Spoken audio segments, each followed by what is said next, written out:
Welcome to another edition of Throwback on Africa Lately. They are known as the metis. Some call them the lost children of the Congo.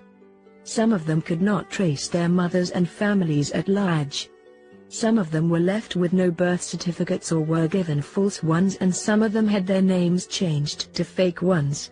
They are the mixed-race children produced by Belgium's reign of terror in the Congo and the spaces we now call Rwanda and Burundi. During its colonization of the Congo, Belgium committed a lot of atrocities of genocidal proportions. It maimed and murdered a lot of black people during its graze for rubber as a raw material to feed Europe's booming tire industry at the time. Failure by the black laborers to meet their quotas from the rubber vines in the Congo rainforest was punishable by death. As such, colonial laborers who could not meet their rubber quotas had their limbs chopped off or were murdered. Even after shooting and killing the poor laborers, the Belgian colonial soldiers, known as the force publique, were required to provide the hand of their victims as proof that they indeed killed them and did not waste the bullets which were imported from Europe at great cost. Belgium's King Leopold, the murderer, treated the Congo as his private fiefdom, and employed merciless administrators and mercenaries who did with the Africans as they pleased. Talking about doing with the Africans as they pleased, oh boy, they also had their way with the women of the Congo and Rwanda and Burundi. Whether by force or by consent, many white Belgians impregnated African women, which resulted in the birth of many mixed-race children. Whilst Belgium, unlike apartheid South Africa, did not enact a law against interracial relationships, it frowned upon it nonetheless. So, something had to be done with the children born out of these relationships. Their mixed skin did not fit in with the colonial order of things, and so Belgium decided to abduct them from their mothers. Deprived of their mothers, the children were placed in boarding schools or orphanages cut off from the rest of society, under the tutelage of Catholic priests and nuns. They remained in these isolated institutions for years. When it was time to grant the Congo and the two other countries their independence in the 1960s, the Belgians argued it would be difficult for the metis to integrate into the local population. The fact is that the Belgians were evacuating back to Belgium and they wanted to take everything of theirs back, which included the metis children. So, some accounts say about 1,000 of them were taken to Belgium to be adopted or raised in orphanages. The mothers who could be traced were forced to sign a letter of consent allowing their children to be taken away. The years of denial and rejection of the very idea of reparations then followed. It was not until April 2019 that then Belgian Prime Minister Charles Michel officially apologized in Parliament for the inhumanity the metis were made to endure. Earlier in 2017, the Belgian Catholic Church had apologized for its own role. The then Prime Minister said, quote, "By setting up a system of targeted segregation in Belgian colonial Africa against metis and their families, the Belgian state has committed acts contrary to the respect of fundamental human rights. This is why, on behalf of the federal government, I recognize the targeted segregation of which the metis were victims under the colonial administration of the Belgian Congo and Rwanda-Urundi, now Rwanda and Burundi, until 1962 and following decolonization, as well as the policy of related forced abductions. On behalf of the federal government, I apologize to the metis from the Belgian colonization and their families for the injustices and suffering they have suffered. I also wish to express our compassion for African mothers, whose children have been taken away from them." Unquote.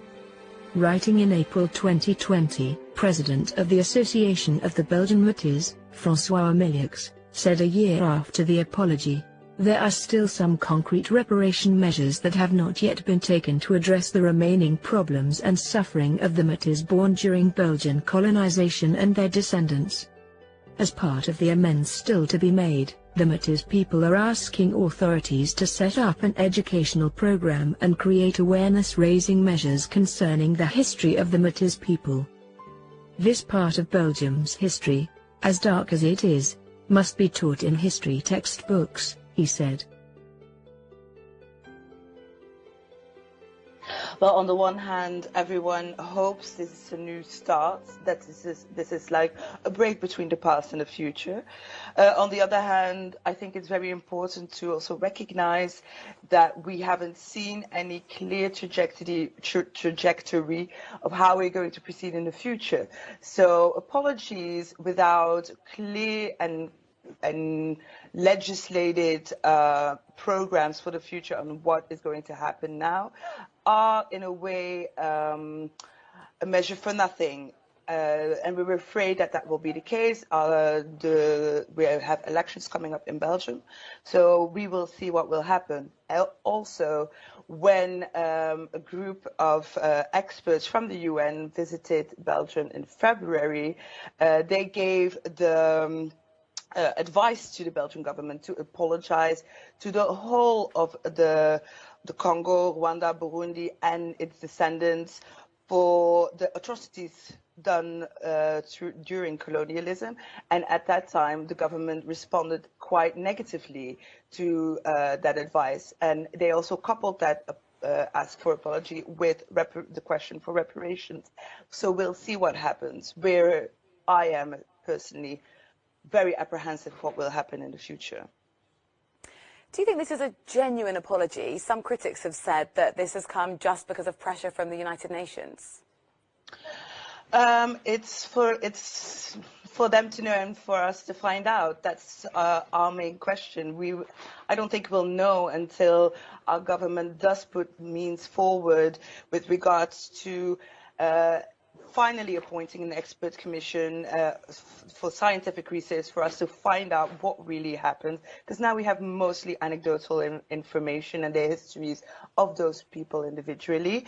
And on the other hand, we still haven't seen the judicial kind of form of reparations, where we have people who still don't have their birth certificates, who still don't have access to their archives, who still don't know who their father or mother was. So that's something that is most important to us. And of course, this is the whole question around apologies. Are they useful if they're not backed up?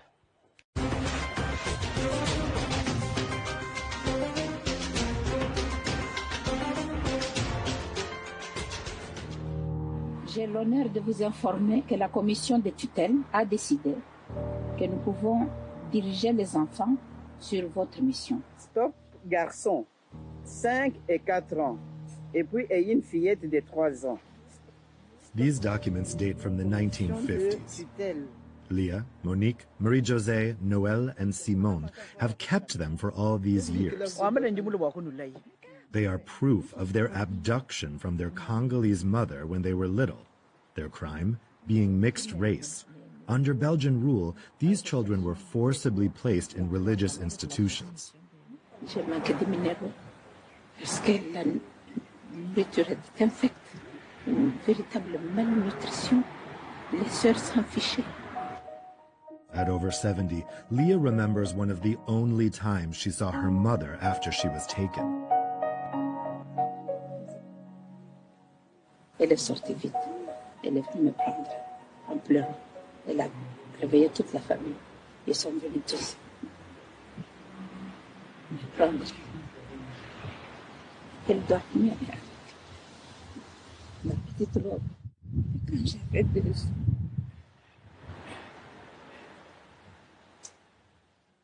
It's a heartbreaking memory that's still vivid.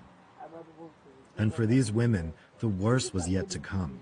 When the Congo gained independence in 1960, while other Metis children were sent to Belgium, they remained almost left to their own devices in a particularly unstable region, Kasai. Les milices qui étaient là pour nous garder, chaque soir, on était devenus leurs jouets. On était des petites filles, on nous enlevait les habits, et on restait tout nus.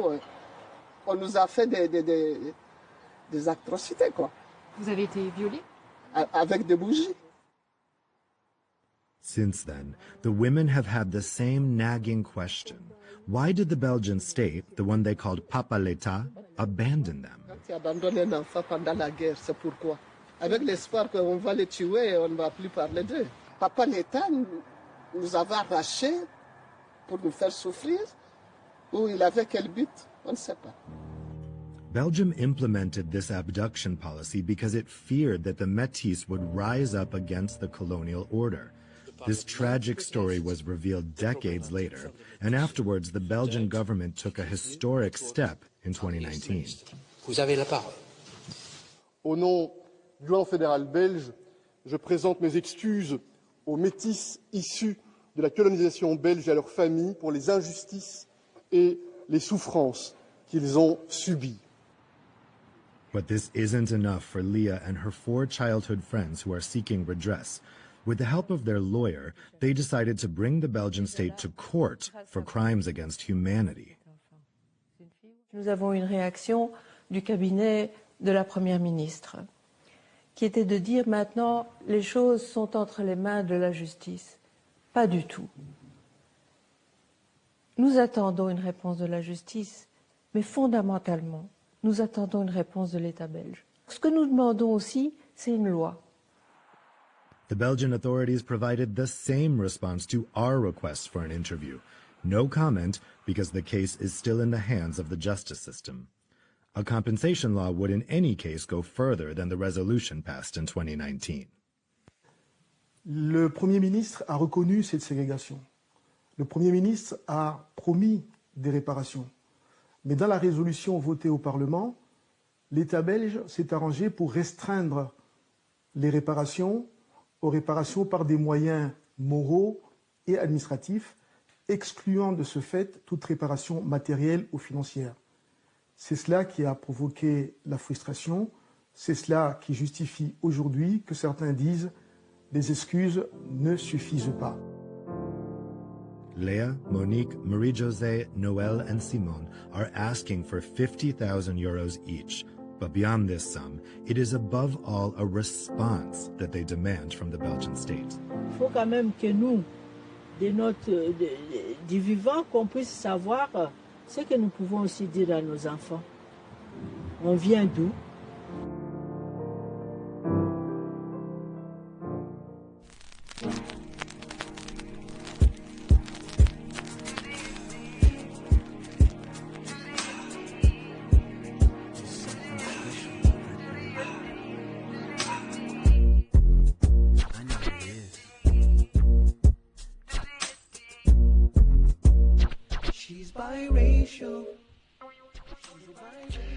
Katherine Massey Book Club, Context of White Supremacy. Gus T Renegade in for another broadcast, hopefully to share constructive information with non-white people on the system of white supremacy racism. Today's date, Thursday, October 3rd, 2024. So I have been told. Yep, Sean Fury, biracial. Now, the song will make a lot more sense if it didn't already from the audio segments at the beginning. It will make a lot more sense once we get to the book. This is our 3rd installment, Andrée Blouin's My Country, Africa, Autobiography of a Black Pasionaria. We are picking up midpoint of chapter 4, Flight to a New Life. Remember, they had to escape. They had sounded like they had to climb over walls that had glass encrusted walls and all the rest of it. Like, man, all the horrors they had to go through as children, nonetheless. Anyway, the audio segment that we heard at the beginning, the term we've been hearing, metis, M-E-T-I-S, E with an apostrophe over it, metis. I think that's how you say it in French. It means mixed race, so-called. Generally a white, one white parent, one non-white parent. Generally a white male dad, black female mom. That's what they're talking about. But this went on for so long and so many decades. There is so much scholarship just on white men raping black females, white Belgians raping black females in Africa. They have whole books about this, dissertations, all kinds of scholarship, court cases, as you heard, where they're pursuing some of the victims and offspring pursuing reparations. It's absolutely stunning. They included some of the details in the first audio segment that we heard. I thought it was important in that audio report, the term impregnate was used. Rape. I cannot stress enough, there's so much detail about this, and this seems so codified in terms of white people setting up a structure to steal these abandoned children, and then what we're going to do, and then make sure that they aren't used to weaken our system with the other niggers who have two non-white parents. It's just, there's so much codification, racist codification and detail about all this. Lots of records. That's all I can say. If you want to learn more, there's tons, and it's even ongoing. The second audio segment was from France 24, and that was a report from about 2 or 3 years ago. Importantly, some of the victims there, these females with a white parent, I'll translate because they were speaking in French. We heard Monique Bitbingu. What she said was, the militias who were there to guard us every night, we became their toys. When they talked about being left in particularly vulnerable areas of the Congo, when white people decided that they were going to leave and declare so-called independence later on in the 60s. We'll get there in this book. She continues, this is Monique Bitbingu. We were little girls stripped of our clothes. We were all naked. We were raped with candles. Now, you heard them say that they called the Belgian state Papa l'État. Papa l'État. I didn't even know what that is. That literally translates the Belgian state, Papa l'État. I thought that was important because I think Lauren has been saying that, hey, you know, this white man rapist is not the father. Hey, they're the only people that qualify.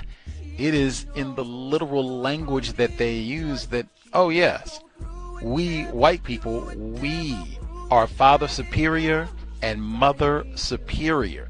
We put it in the racist language that you learn, and even all these years later, as you are pursuing reparations, it's still Papa l'État. The language. She continues, it's still Monique Bitbingu. She says, when you abandon a child during the war, what is it for? Question. It's done with the hope he or she gets killed, and we no longer have to talk about it. Did Papa l'État release us to make us suffer? They speak with a different victim later on, Marie-José Loshi. She says, we still need to know within our lifetime what we can tell our children. Where are we from? Where are we from? And then they'll sit around and say that black people are most informed about racism. I don't even know who I am. Where am I from? Where are my people? You got black people saying that all over the world.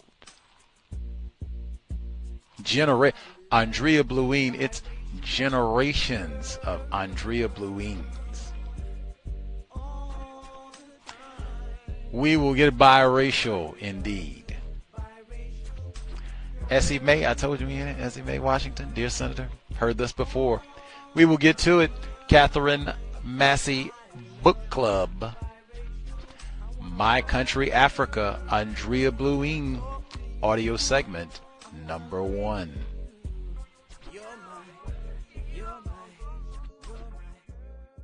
An hour later, the father superior of the mission, looking stern, and the mother superior of the convent, pale and furious, arrived at the city hall at the request of the mayor, to deliberate our case. I have decided that these girls are not to return to the orphanage, the mayor informed them. The problem is, they are still young. Where are they to go? Who can we have take care of them?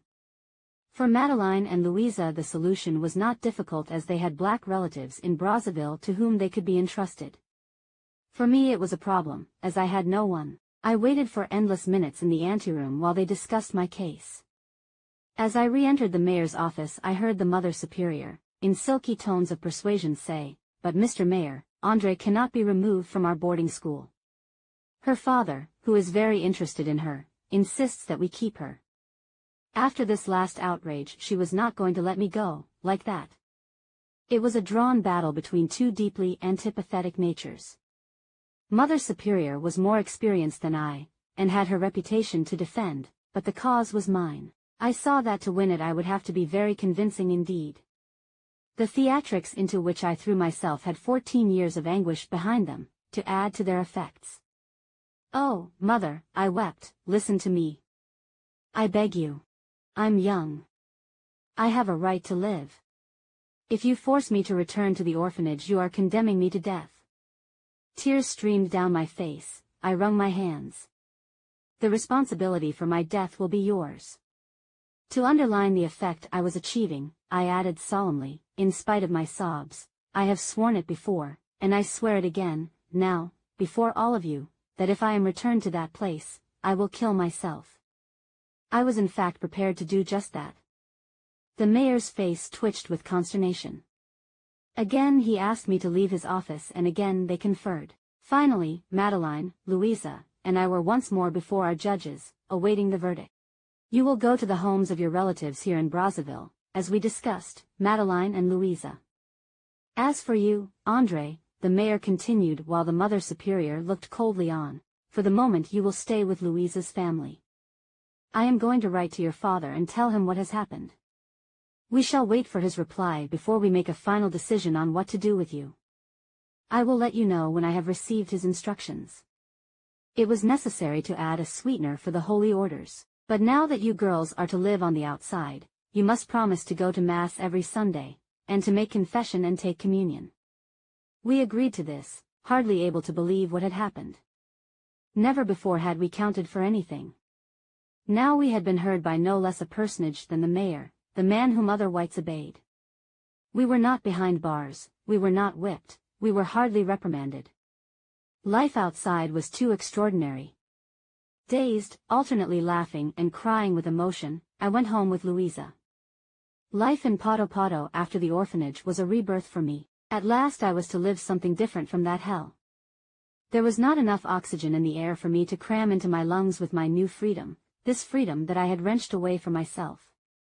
With a passionate interest I examined everything around me. In the evening I walked the streets, looking at the little fires in the yards where the mamas were cooking the meal in their blackened pots. The odors from those pots were delicious. Each woman had her own pot. That, to me, was freedom. There was a warmth, a human presence in the smoke of those little fires, those good foods being cooked, and in the voices of the people, at the close of day. For me those sounds and smells were a concert of joy, the first real joy of my life, as a conscious being. Finally, I walked the blocks, looking into the little yards, listening to the talk, the laughter, overwhelmed by my feelings. To think that for 14 years I had been dying of hunger while everyone else ate. I did not know what was in the pots, their contents sometimes were no doubt poor. Still, they boiled, over those fires something was being prepared for dinner. What simplicity, and yet what splendor. Yes, I have seen it, splendor in the poorest huts. I threw myself into learning about African life. After 14 years behind the walls with shards of glass, my vision of life was that all was fabulous. I looked at the huts of straw, at the houses made of flattened kerosene cans, and found them all wonderful. When I saw a house with a corrugated iron roof on it, although it was idiotic in that hot sun, it was considered very chic. I thought, how well they must eat in that house. When I saw a man riding a bicycle, I thought, how marvelous life must be for him. A trip to the market of Poto was for me an extraordinary adventure. With my eyes I devoured all that I looked at, I wanted everything I saw. My stomach, as always, was raw with hunger. But I almost forgot it in looking at the bunches of bananas heaped up, piles of mangoes, guavas, or peanuts. Pineapples. I hadn't known such marvels existed on earth. Even though I couldn't have them, just to feast my eyes on them, just to know that those wonderful things were there, it was fabulous, fabulous, fabulous. I watched people buying live chickens and dazzling slabs of meat. There were fish 20 times as big as a sardine. Piles of rice, millet, beans, dried red peppers, onions, garlic. Anyone could walk by and look at them, smell them, watch the mamas handle them and make their purchases. The Portuguese merchants' shops presented me with a delirium of new images, stacks of enamel cups and dishes, pots and basins. European articles, soap wrapped in green paper with the name Palmolive printed on it. Boxes of sugar, one of them open to show the hard little cubes inside. Needles. 10 of them in a package of black paper. Pins. Razor blades. Scissors.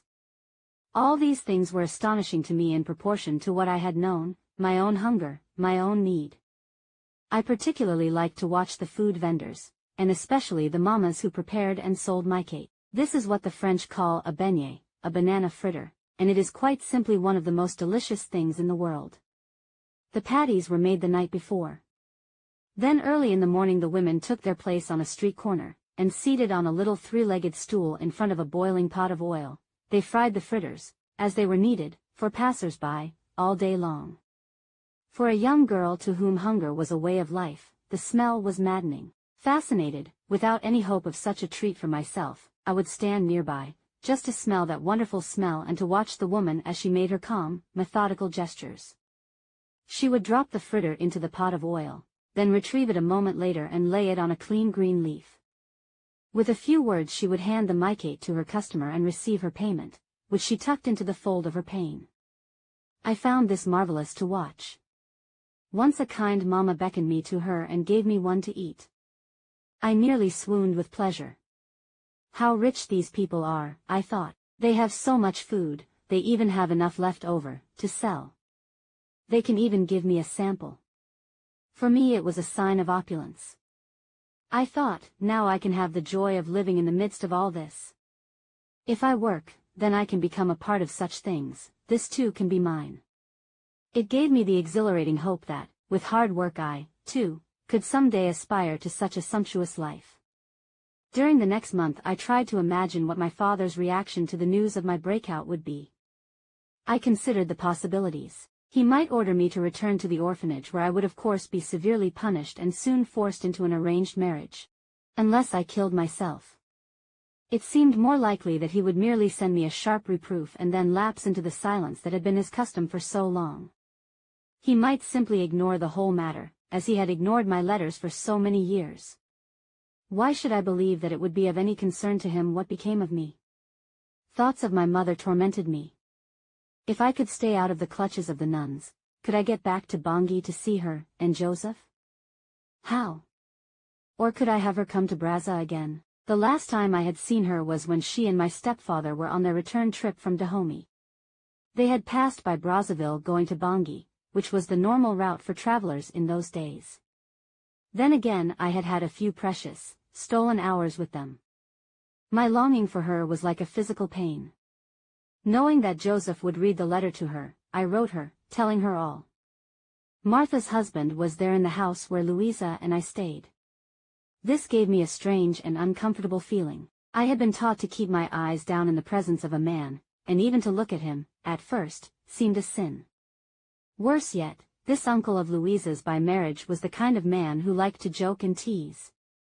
He made personal remarks to us about our appearance and our shyness. We were covered with shame at having a man speak to us in what seemed a daring way, although now I see that what he said was quite innocent. At table we kept our eyes on our plates. To have him eating with us seemed monstrous. No one but the nuns and the other girls had ever seen me eat, and now I could hardly swallow. What one experiences depends on what one is used to. For me, to have a man at the table was terrible. I had been taught it should be terrible. But I confess that this soon wore off. I got used to the presence of a man, soon in fact, it seemed a natural thing. The phonograph in Louisa's aunt's house hypnotized me. Tino Rossi was the great singing star then. Hour after hour we listened to his records. I remember that, Guitar of Love, was one of his songs. My God! We had no idea what he was singing about, but we learned every song by heart. I stuffed myself with those songs. All day long I was turning the crank on the record player. 2 times it broke. Africans are very clever at repairing things, they have to be. In every section of Poto Poto someone had a sign in front of his hut, phonographs repaired, because the springs were always breaking. A new spring was made with the key that is found on the bottom of a can of corned beef, or better still, of sardines, which is generally longer. Louise got me some sewing jobs and I worked furiously to save 2 francs to pay for the repair of the phonograph spring. The first money that I earned in my life was spent thus, on the repair of the phonograph. I simply had to have that music about love. 2 francs seemed to me a huge sum. The next thing I bought was a handful of wild sorrel berries, to fight off my constant hunger. The berries did not relieve my anger much, but the freedom of being able to buy something to eat, that was the thing. And then to eat the sorrel berries while listening to those songs of love, about which I understood nothing, seemed to me sublime. Because such songs had been forbidden to us, we assumed we were committing a sin that later we would have to confess. Still, in the intoxication of our new freedom we could not resist that music of love. In Brazzaville, the Bakongos lived on the plateau, the people of the north and the Laris lived on the plain. The administrators kept the people separate. It worked to their advantage to maintain a rivalry in the midst of which they reigned. At the orphanage it suited the nuns to perpetuate the same division between the Bakongo girls and the others.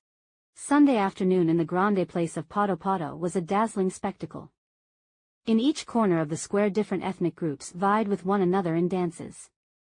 Many of the dancers were professionals, marvelously bedecked in blue, red, and white paint, pearls, and fantastic costumes. The tam-tam drums were irresistible, their intricate, insistent rhythms drawing participants from the farthest corners of the town. Anyone who wished to join in the dances could, and many ordinary people did. Dressed in their brilliant Sunday pagnies, the excited crowds shouted and clapped as the dancers competed among themselves to see who could leap the highest, dance the strongest, win the most applause. The kebe was in great evidence. The dancers wearing this voluminous costume, a skirt and cape of straw, looked like giant birds. Little children, frightened, ran screaming from them. When the kebe danced, they twirled round and round like carousels, the straw flying out in great circles. The children trembled at the sight. They were told, if you aren't good, the kebe will come to get you. In the gaudy throng there was also the griot, the minstrel whose stories and chants included recitations of many generations of names in the family lineages. And there was the merchant of worthless remedies who promised so much, and who made the passers-by so happy to listen to him that we wanted to buy a bottle of his patent medicine in gratitude for the pleasure of hearing his words. I went from one corner of the square to the other, greedy to see everything. I watched with the ardent eyes of one who had been deprived of her Africa for 14 years. Everywhere there were set up the shaky little wooden tables on which the retail commerce of Africa takes place. Bravely trying to augment her husband's poor wages, an African mama will sell anything she can. She will buy a big basin of rice, then sell it in small lots, earning only a few centimes on the whole batch. She will buy cigarettes and sell them one by one from one of these shaky tables that might also offer a few cans of sardines, condensed milk, matches, or salt. On some tables charcoal is sold. There are 5 or 6 piles of charcoal, fastidiously divided and arranged in absolutely equal lots of 8 or 10 pieces each. Peanuts in perfectly arranged, symmetrical piles. If it were not for the efforts of the brave mamas to help their families, all Africa would have been dead a long time ago. The dance spectacles were organized by the chief of the quarter, and the money that was thrown to the performers was shared with him. The chief of the quarter played an important role in the life of Poto Poto. It was he who settled small disputes and punished errors in human behavior according to the social customs of the people. Serious crime was handled by the police, the white administration. But in the case of the theft of bananas or firewood or sandals, the small things people need, the chief would administer the punishment. Poverty was no excuse for stealing. It was punished severely. The chief would condemn the offender to what seemed to us a dreadful penance. You must walk through the quarter, he would pronounce, with what you have stolen on your head, for all to see. This was truly an ordeal because the offender, accompanied by a guard, would have to walk all the streets, followed by bands of children shouting at him. The mamas would come out of their houses to watch and to shout also. In our country the women are more vocal than the men, and the thief would be obliged to show his shame in front of all the people. Still, this was preferable to being turned over to the police, which would mean imprisonment for a month, just for stealing 2 or 3 bananas. Imprisoned men were fed barely enough to keep them alive, rotten manioc, rice with husks on it, just enough to keep them from becoming a death statistic. Preferring to submit to the chief's sentence, the offender would do the street with what he had stolen on his head. As he walked, the children would follow, shouting Muabi. Muibif meaning, see the thief. See the thief, mocking him and giving free rein to all their prankishness. Everywhere the poor man went he gathered larger and larger troops of shouting, tormenting children. He really suffered. Never again would he steal, that was certain. Usually he would have to disappear for several months afterward, to recover. He would live in a little hut on the sand in the middle of the Congo, or he would go to stay with a cousin in a distant village, to wait for people to forget. During his absence the children would have others to chase after and mock. Eventually he would feel less marked and he could return to Poto and take his place in the village again. The chief was especially important in settling marital disputes. Of course the decision was always in favor of the man. The law's point of view is masculine, made for men. If a woman was angry because her husband chased other women the chief would reproach her, look, you are a married woman with children, you have to accept what he does even if it does not please you because he has the right to several wives. The woman would at least have the satisfaction of having her problem heard, and her husband would be scolded too, look, you have to behave better. Just because you have the right to several women doesn't mean you should mistreat the one you've got. In our part of Africa the women don't let their husbands beat them as they do in some West African countries. Sometimes it even happens that it is the woman who beats the man. Another common occurrence was for the wife to assault a rival for her husband's affections. The husband, furious, would then beat up his wife. The chief had to settle such problems as people could not be permitted to disturb the lives of others. Usually the chief would make each party pay a fine. This fine went into a community fund that was used to buy the kegs of wine or beer for a community celebration when there was a death or a marriage. Everyone in the quarter was supposed to pay a small tax to the community fund for these affairs. The chief's salary came from this fund, which he alone managed, so he lived well above the others. Corruption is human, of course. Above all else, alcohol was welcomed. The chiefs adored a bottle of Pernod. And rum, especially the rum of St. James, not the white rum but the brown. It had a special quality and besides it had that nice picture of a negress on the label. Even today it is still greatly appreciated in Africa. These gifts were taken to a chief of the quarter to escape punishment for a misdemeanor. The chief was not elected by the people.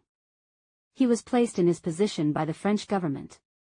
Still, he was inevitably a man who had already been a chief in his tribe or region, a man with presence and the habit of authority. The administration, however, was careful not to install someone who was too independent, who would not yield to the colonialist system. They did not want some dash. One who would look for justice for his people from the whites. No. He was only to provide justice in terms of tribal customs. It was the white administration that decided the general terms of justice. One morning I received a summons to City Hall. The mayor had news for me. I have a letter from your father, he said, in the formal tones of his office. He has informed us what he wants you to do. I held my breath as he continued.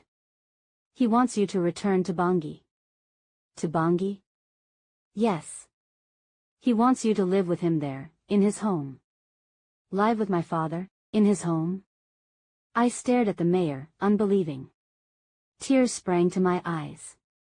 During all those long years I had learned to think of myself as quite alone. It never occurred to me that my place might be with him. Or that I might turn to him in time of trouble. Now he wanted me with him. Even after my wickedness in running away from the orphanage. After all this time had he found that he cared for me?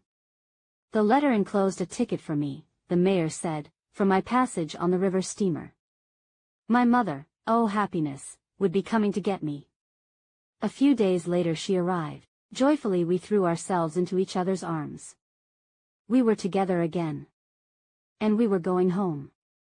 I had only the small bundle of belongings with which I had escaped from the orphanage. Gratefully, I embraced Louisa and her kind family and said goodbye to the first African home I had known. The boat that my mother and I took was the Bagatella, which plied between Bangui and Brazza, the same one that had brought her down. Because it was owned by Monsieur Guichard, a friend of my father's, we did not have to sleep on the bridge, but were given a cabin.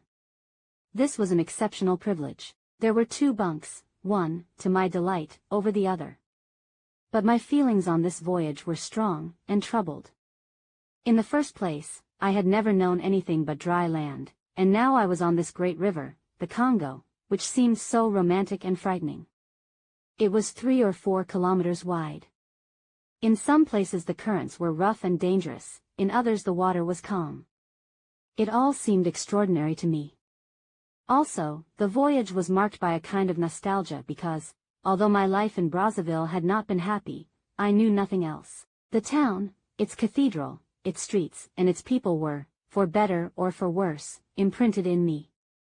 Now I was going to a new town, to my father's home. How would he receive me? What kind of life would I have with him? These thoughts made me very anxious. He had never paid any attention to me before. What would his attitude be toward me now? Since my past life had been so hard, I could only imagine that this new one would be, in its own way, equally hard. This was, for me, a terrible adventure. The first thing I had to face was how he would treat me when I arrived. The European authorities of Brazza, as well as the nuns, had given me the impression that he would be furious with me. And since I had been whipped so often already, and lived in constant fear of whippings, I expected nothing better when I arrived. I had never experienced any tenderness from him. I could only believe that I was being taken to a whipping by my father. I was a prisoner on this boat, being delivered to him. In spite of the kind things my mother said of him, in spite of her conviction of his goodness and of my welfare with him, I was convinced that when I was handed over to this man I would receive the whipping of my life. Really, I was terrified. I lived in terror of our meeting. Our voyage lasted 2 weeks. At last I was back in the country where I was born. I had been too young when I left to know my town, Bangui-la-Coquette, admiring herself in the river that flowed at her feet. My new life was about to begin. My father was not there to meet us as we pulled into the wharf, the same wharf where 14 years earlier Josephine had shouted at Henriette, "Thief! Thief! You can't have my child." In fact, he was not in Bangui at all. My mother learned that he had been held up in his work on the river. His boat had engine trouble. He would arrive 2 days later. Henriette was away on a trip, in Belgium. My mother and I went to my father's house to wait for his return. That night, wrapped in a pain, I slept by my mother's side, dreaming anxious dreams over this delay. Some time earlier my mother had left her husband, Joseph Mialou. I was devastated to learn of this, not only because I loved my stepfather, but because of the education I had received from the nuns. Marriage, I had been taught, lasted until one's death. A couple stayed together, even if they were not happy. How could my mother leave a man who was so good to her? I was shocked. They were supposed to die, one at the side of the other, no matter what. During the succeeding weeks I was to do everything I could to reconcile these two beings, both of whom were so dear to me. My father's transport business had prospered. He had a fine house, one of the oldest in town, on the edge of the Ubangui. Before our door passed the town's main street, with its interesting flow of passers-by, and just beyond was the river with its piers and traffic of boats, large and small. Though large, the house was of 1 story only, completely encircled by a deep veranda. This was such a pleasant place to be that I spent most of my time there, watching the scene before me. Rivers fascinate me, and I was enchanted by the mysterious Ubangui, which reaches deep into the earth and along whose primitive shores a thick, sticky moss forms, at the foot of trees, a dangerous carpet. I longed to travel up its waters into the humid and vaporous forests of my ancestors. From this river I felt a call. It was like a summons in my blood, to learn the ways of my people, to draw closer to my Africa. On the day my father was to arrive I stationed myself on the veranda and, my thoughts turbulent, waited for him. Whenever a white man came into view on a riverboat my heart pounded and I searched his face for a sign. I had been so young when he came to see me in the St. Mary and St. Joseph parlor of the orphanage. And besides, overwhelmed as I was by the event, only a vague image had floated uncertainly before my eyes. I had not really registered the features of his face. There was a whale boat coming down the Ubangui. My mother, who had joined me on the veranda, saw it. Pointing in the direction of the boat, she said with pride, "My daughter, there is your father." Together she and I crossed the road and made our way to the pier where the boat was landing. There, I saw a white man, quite small, leap from the boat. His back was hunched and he strode with an air of fearlessness and great resolution. This was my father. Here was my destiny. At the sight of me he stopped, as if astonished. My mother was laughing and pushing me, but my body was frozen. I was unable to move. My father came slowly, the last few steps. I could not see what was in his eyes, my own eyes were on the ground. Then I felt his strong hands upon me. He pulled me to him, and hugged me hard against his sweaty chest. "My little girl," he said. I burst into tears. He did not act angry. He did not act as though he were going to whip me. Would that come later? Or had he forgiven me? "My little girl," he said over and over.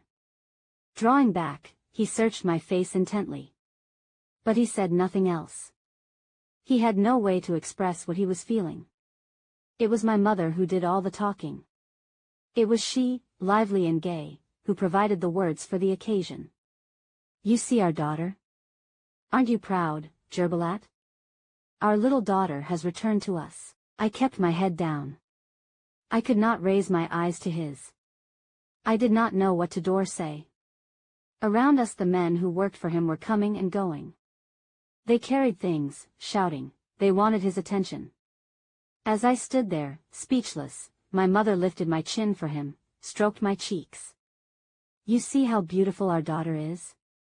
What do you think, Jishikani? She's nice, isn't she?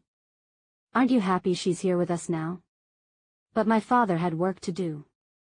Even at this moment, the most important in my whole young life, he could not remain with me long. "Go back to the house," he said to us. "I'll be with you later." Then he returned to his men and began to issue orders. For a moment my mother and I stood there watching him, and the activity on the boats clustered around the little pier. Some of them carried large fishing nets used in dragging the river. "All these things," my mother said, smiling, "belong to your father."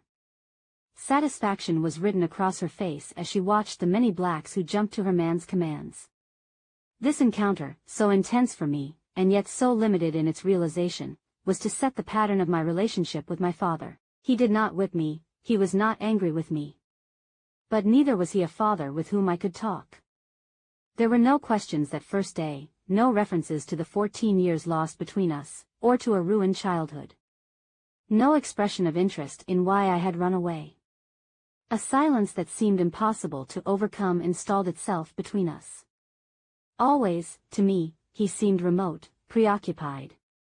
I was afraid to approach him, afraid to speak, for fear I might displease him.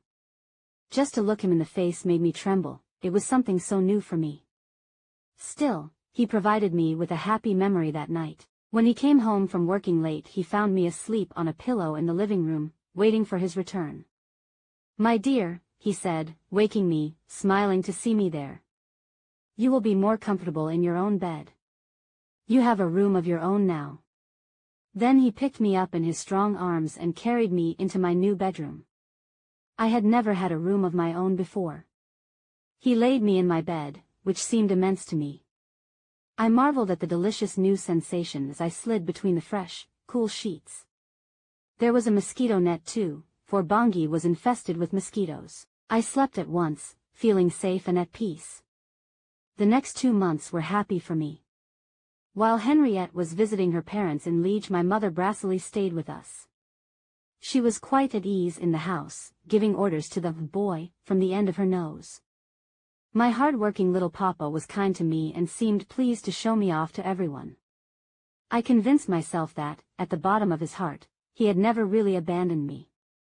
That in fact, he had suffered terribly because of our separation. He had never had another child, and I felt sure that from afar, though admittedly very far indeed, he had never ceased to love me. My father had 3 male servants, a cook, a marmiton, the cook's young helper who tended the wood stove and prepared the vegetables, and a house boy who cleaned and served. Our meals consisted of traditional French dishes such as bœuf bourguignon, cassoulet, choucroute, gigot, or beefsteak au poivre. Never before had I tasted dishes prepared with herbs and spices. I had never tasted meats. Now they were there before me, cooked with onions, shallots, garlic, and wine. And to add to the astonishments of the table, colorful new vegetables, carrots, beets, green peas, and artichoke hearts that had been imported in jars from France. There was freshly baked bread, crusty on the outside, white and spongy within. It was extraordinary.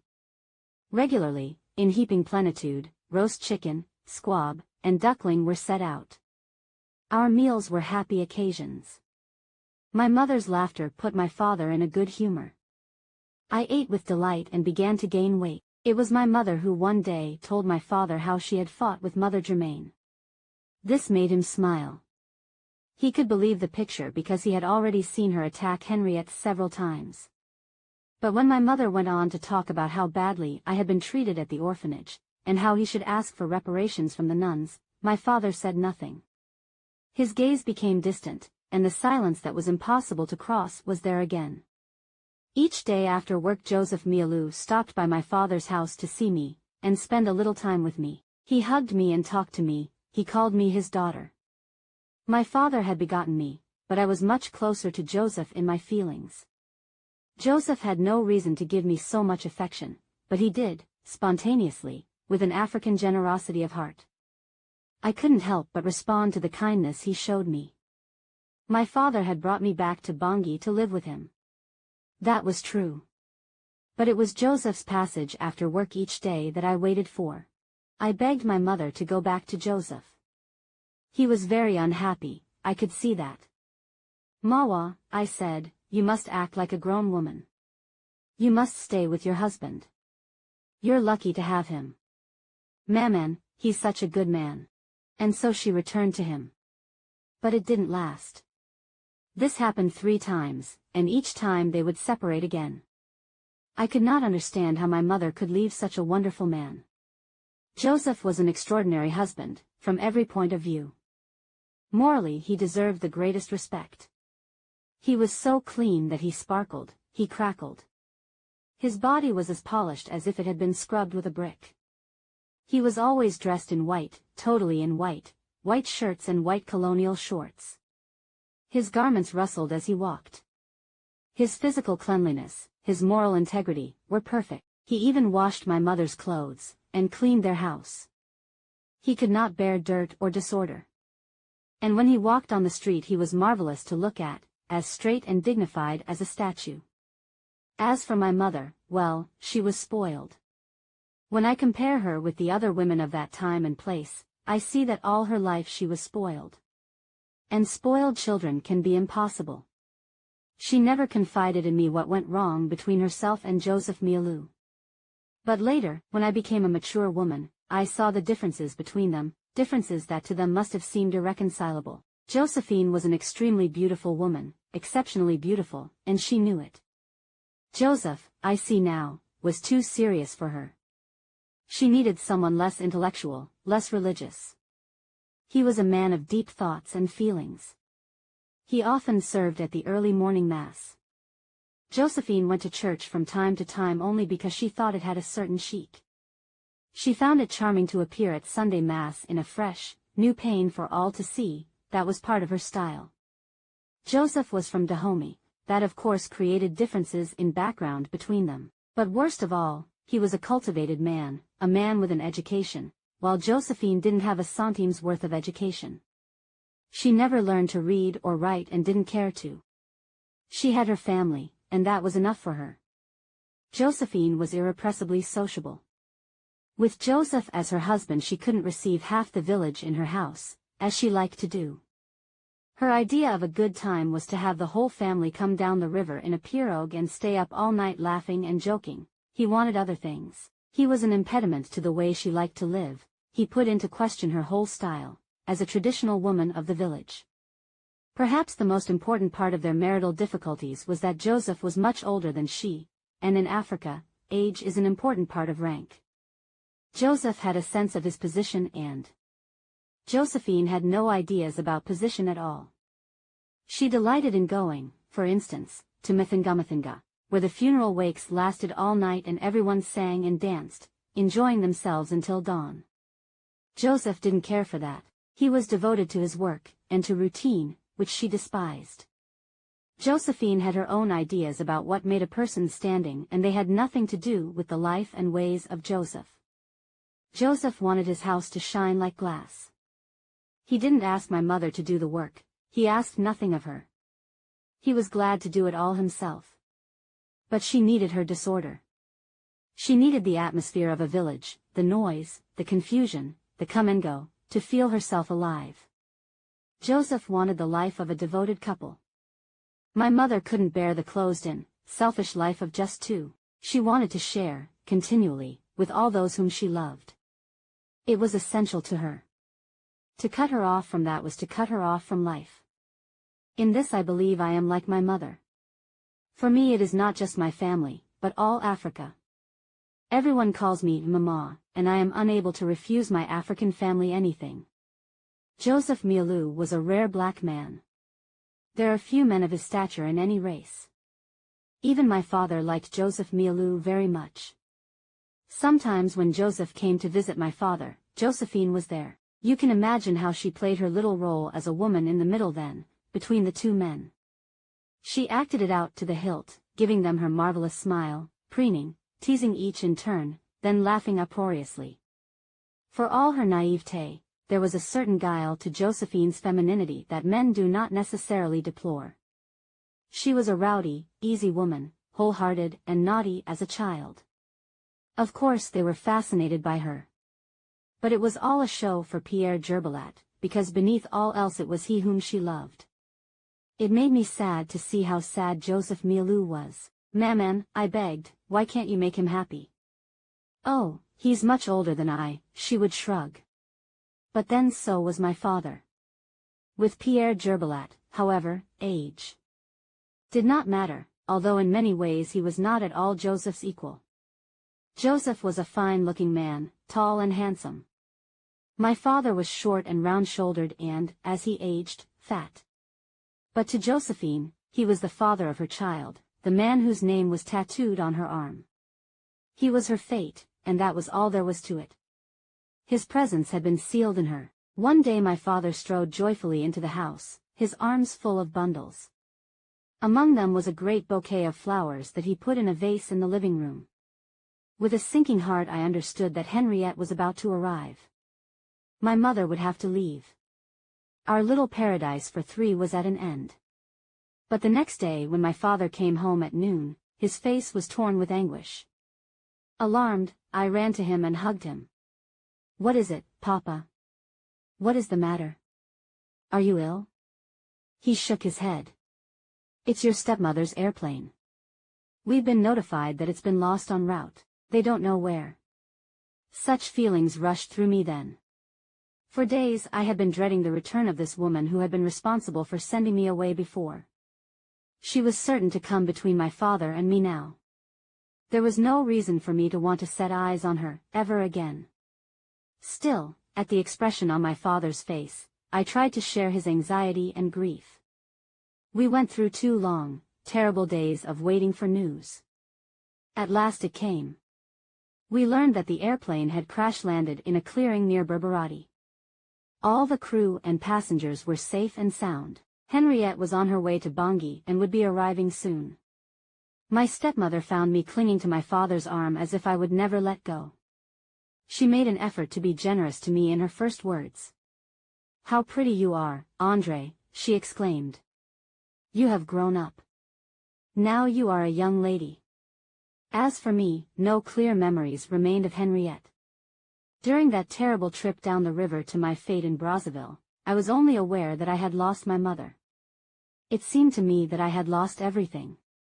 Perhaps I was nicely dressed, but for me that didn't count at all. I had the impression that she gave me no tenderness at all during the 2 weeks of our river voyage. When she came to visit the orphanage with my father, she was distant, her manner glacial. She was merely there. Now that I was older, I could see her as a person. She was a tall woman, lancy, with light hair and a striking manner. There was an ardent expression in her blue eyes. When her glance turned on me, I found it terrifying. Many years later, in Guinea, I was to meet her again. At that time I was to recognize that she was in fact a beautiful woman with a compelling presence. As an adolescent I noticed such things as her clothes, and the fact that she was considerably taller than my father. But then he was very rich. Henriette soon brought sadness into the house where we had been so happy. A muffled discord settled among us. There were unexplained sighs, brooding looks. I heard Henriette crying at night, long conversations in their bedroom. I had no idea what these conversations were about, but I sensed that they involved me. They ate without speaking, without looking at one another. The atmosphere at the table was icy. Henriette's displeasure in my presence was so evident that my food stuck in my throat. After starving for all those years at the orphanage, I had come to this good food, only to find that I could not swallow it. I told my mother how miserable I was at meals, and sometimes she would prepare an African dish and bring it to the house for me. This I would devour in my room, with her, basking in her love and attention. Henriette was very unhappy with my father. She was, after all, 22 years younger than he, and this showed in many ways. She was not at all interested in the house, which was furnished in an offhand way with utilitarian chairs and tables that my father had acquired. Henriette made no effort to make the house attractive with curtains or pictures or things of her own. In no way did she make it hers. Young as I was, I observed this. I believe it was painful for Henriette to be there. Her problems with my father had been going on for years, but I did not know this, and when I found myself in the middle of their unhappiness, I assumed that it was I who was the cause. Once my father spent the night sitting up in one of the 4 big, ugly armchairs in the living room. He looked very sad. That morning, as we were alone, I blurted out to him, "You always seem to be downhearted, and she always has red eyes. I think it would have been better if she had died in the airplane crash." My father stared at me, but said nothing. He saw that I was just an ignorant child, that I did not mean to be cruel. The servants heard my father and Henriette quarreling and told Josephine. She took a malicious delight in it. Since Henriette had never had a child, Josephine was convinced that the marriage eventually would fail. In that whole sad house only Josephine was happy because she saw a victory over her rival ahead. Josephine was extremely brassy with Henriette. She celebrated the misery in their marriage by coming to the house and looking triumphantly into Henriette's eyes. She did not say anything impolite, but her presence alone, she knew, was an abomination to Henriette, and so she came to the house with a high-handed pleasure. As she walked in, quite at her ease, instead of greeting Henriette in French, Josephine would say in an indifferent tone to her, "Ambalamo." This was the familiar form of greeting in her own tongue. It means, "Je te salue." Henriette would stiffly reply, "Bonjour," then turn and flee to her room. My father would follow her, and we would hear them talking in tense voices behind the closed door. Then he would return and, extending a note, would say to Josephine, "Here's some money. Now Levius. Go." Josephine would take the money, tuck it into the waist of her colored skirt and say, "No, I think I'll stay and visit my daughter, our daughter, a little." And she would comfortably ensconce herself in a chair. "By the way," she would add, in a tone that was both mischievous and seductive at the same time, "when is she," with a motion of her head toward the bedroom, "going to take a powder?" If Henriette had had children of her own, I believe that Josephine's position, and mine, would have been quite different. My father might have permitted Josephine to keep me.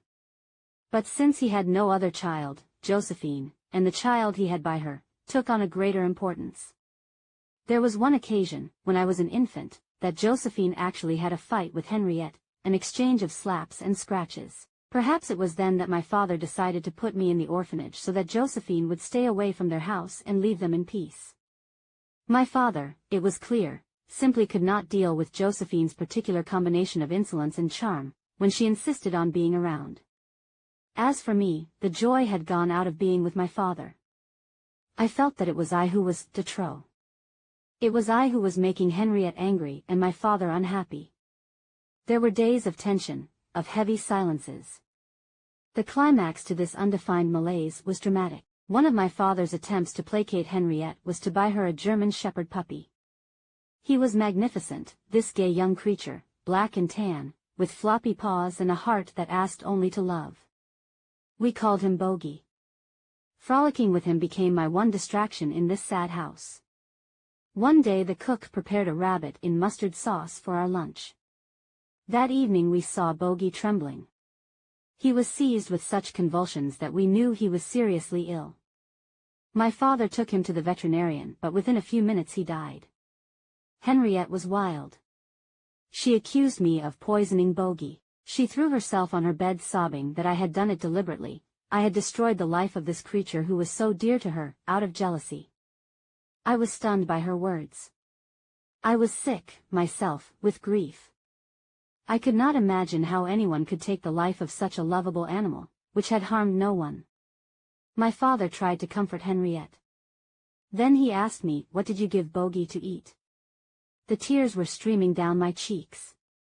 My voice was choked as I said, "Nothing. Nothing at all." But I saw the look in his eyes. He believed her accusation. He believed that I had poisoned her dog. My father instructed the veterinarian to make an autopsy of Bogey, which was done. It was found that he had died from peritonitis. The marmotan had given him the scraps from our plates at lunch. A rabbit bone had pierced his intestine. When my father learned this, he came and took me in his arms and kissed me. But the evil had been done. To be accused of such a vile deed, above all to dear Bogey, was too cruel a hurt. It was the drop of water which made the vase spill over. Within a few days I made my decision. When I found my father alone, I said to him, "Papa, everything that goes wrong in this house seems to be my fault. I know you two are quarreling, and it's because of me." He denied this, half-heartedly. I knew it was true. I had decided to offer to leave his home. I would show my love for him by removing my unwelcome presence. Then his wife would be happy and they would be at peace again. Still, was it not human for me to hope that if I made such an offer, my father would refuse to let me go? That, touched by my suggested sacrifice, my youth, and my pain, he would draw me closer than ever, and somehow resolve the problem in another way? "I can't bear for you to be unhappy because of me, Papa," I said. "So I'll leave. I know how to work. At the convent I learned how to embroider and sew. I can earn my own living by doing that. I'll go back to Brazzaville and work." "To Brazzaville?" he asked, astonished. "Yes. There will be more work for me there." "No, you can't leave my care," he replied gloomily, but without conviction. "You might get into trouble. There are all kinds of dangers for a young girl like you, alone, in Brazzaville. It's too risky. I don't want you to come to harm." "I'll be all right, Papa," I said, trying to believe it was true. "I'm sure I can take care of myself. I can't stay here and continue to be the cause of your disagreements." He considered my words for some moments. "Very well," he said, at last, with an air of great weariness, in which, however, I thought I detected a note of relief. "You may leave, if you wish." Then he added something totally unexpected, which was to hurt me for years to come. "But don't count on me any more. Don't count on me any more." What did he mean by that? What had changed his feelings toward me? Why was he cutting me off again? I was stupefied. Later I wept in pain and fury at being abandoned by him this second time. But at the moment I only tried to reassure him. "I'm sure I'll manage to find work, Papa. I'll be strong, and work hard, like you." How many people around here would you say have regular access to electricity and running water? People walk about 5 kilometers to go get water every day, and 5 kilometers back. So don't drop your tears, just try to hold it up. It's life in Africa, you know. Not many places in the Congo or in the continent in general, people still have access to water. What about shoes? Shoes, they're okay. They might have the same pair of shoes they wear for the past 10 years or 15 years. Or I can tell you a story about shoes for myself. Really? You know, I didn't have no shoes growing up. Well, that's because people don't make shoes in size 20s. No. After my feet grew past 12, I couldn't find the shoes in capital city. What would you do? Buy tennis shoes and cut the front, and then so my toes can stretch. Really? Yes, or just wear my brother's shoes that I was wearing like 13 and stick my feet in it and walk as bad as I can. When did you finally get shoes that fit you? Maybe 3-4 years. Really? I didn't get really good shoes that no hurting much until I got to 11th grade. Then I ended up traveling to Europe when I was, before I went to 12th grade that summer. That's where I got there. Somehow if you don't have a loved one overseas or someone you know, you're done. Explain why the bellies of so many kids that you see are, you know, really pushed out. Yeah. Here, where I come from, people eat once a day. Once a day. Either you eat at nighttime or you don't eat at all. Some people, if they have 6 kids, 3 eat today and 3 eat tomorrow, and the other 3 you have to just search themselves. It's very difficult. How dire is the poverty, in your opinion, here? We have seen a lot of improvement in child mortality, that there's been a lot of effort made by the international community. UNICEF has done a great job, the World Health Organization. The mortality rate now is almost 1 of 10 children born every day. In the capital city, don't make age of 5. But when you leave the capital city, it gets worse because the hospital are like 5 or 10 hours away. And some of them may get a day to get to the hospital. And you go to a suburb of the capital city, the numbers start going up. And only thing we have to fight on right now is the mortality rate on premature baby. I think that's like 1 of the 7 don't make the 28 days. So when you multiply that, you're looking at a 3-month or 6-month, the number's a little bit high. How severe is the HIV/AIDS problem? HIV/AIDS, they're lucky. Congo was served. Congo was blessed. My father was having a conversation with somebody the other day. The pandemic is not that bad. In the capital city, it's like 6%. But compared to a country like Botswana and South Africa or some of the eastern countries, you look at Kenya and all Uganda, where HIV/AIDS was in the 30% of population. One of the reasons that Congo HIV/AIDS didn't spread because Congo is a country full of forests and people live in a pocket. And the movement of people is not happening so fast because people really don't have the money to move. So we've been lucky, and that's why you see so many high cases of HIV/AIDS in the capital city.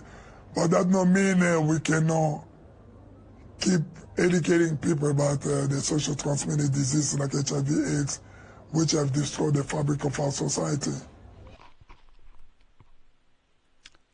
Katherine Massey Book Club. One time, Dikembe Mutombo.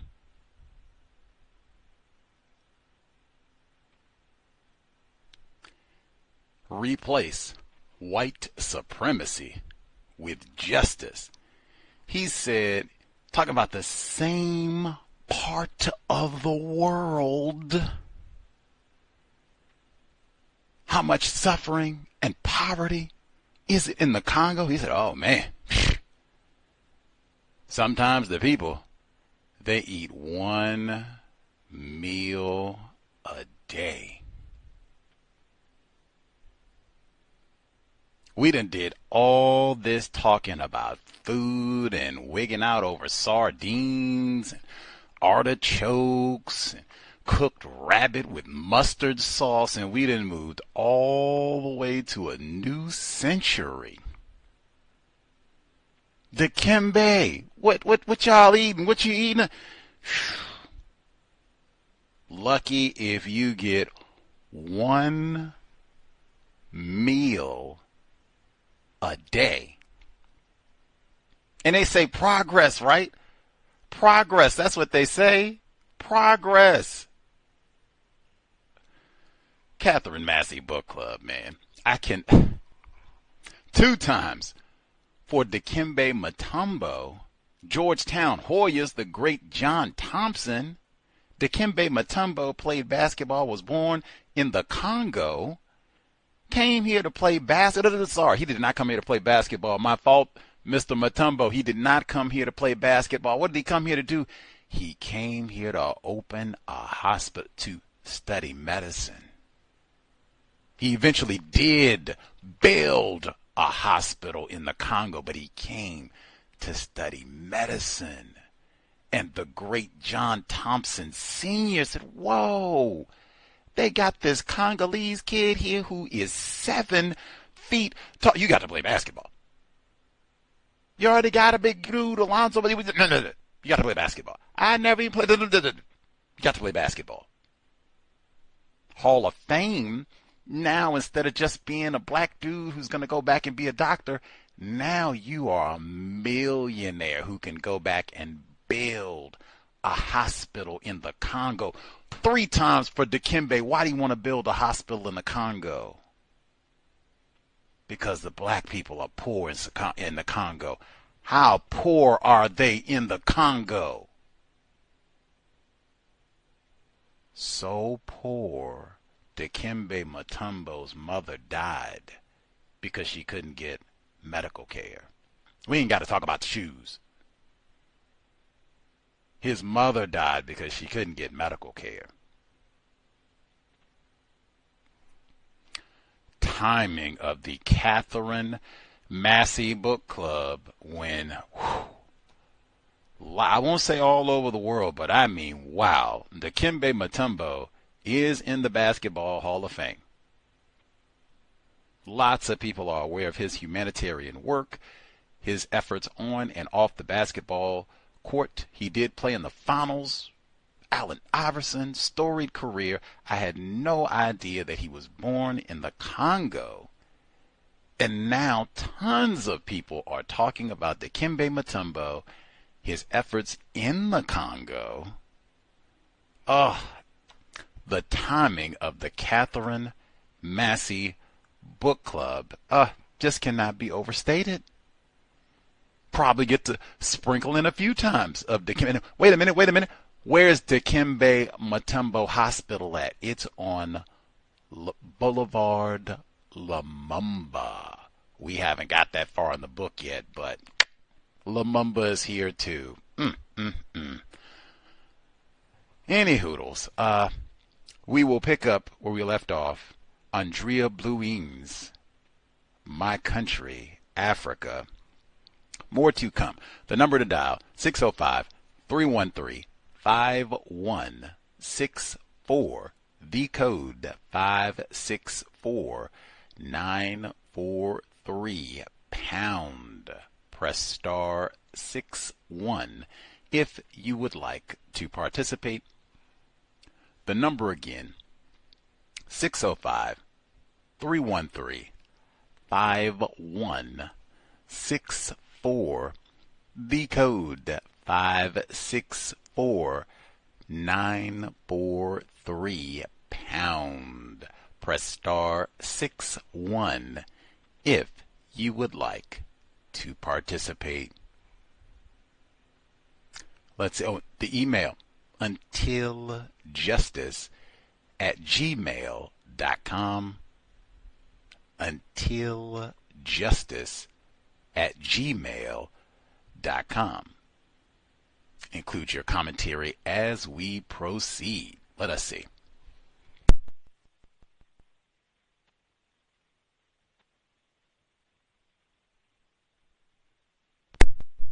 Okay. We will do email or call, email on the phone. We'll do one call, and then we'll get to emails as well. Let's see. Lauren, did you have commentary to share? Should be with us. Can I be heard? Yes, ma'am. We can hear you. Okay, thanks. Evening, everyone. Thank you for allowing me to speak.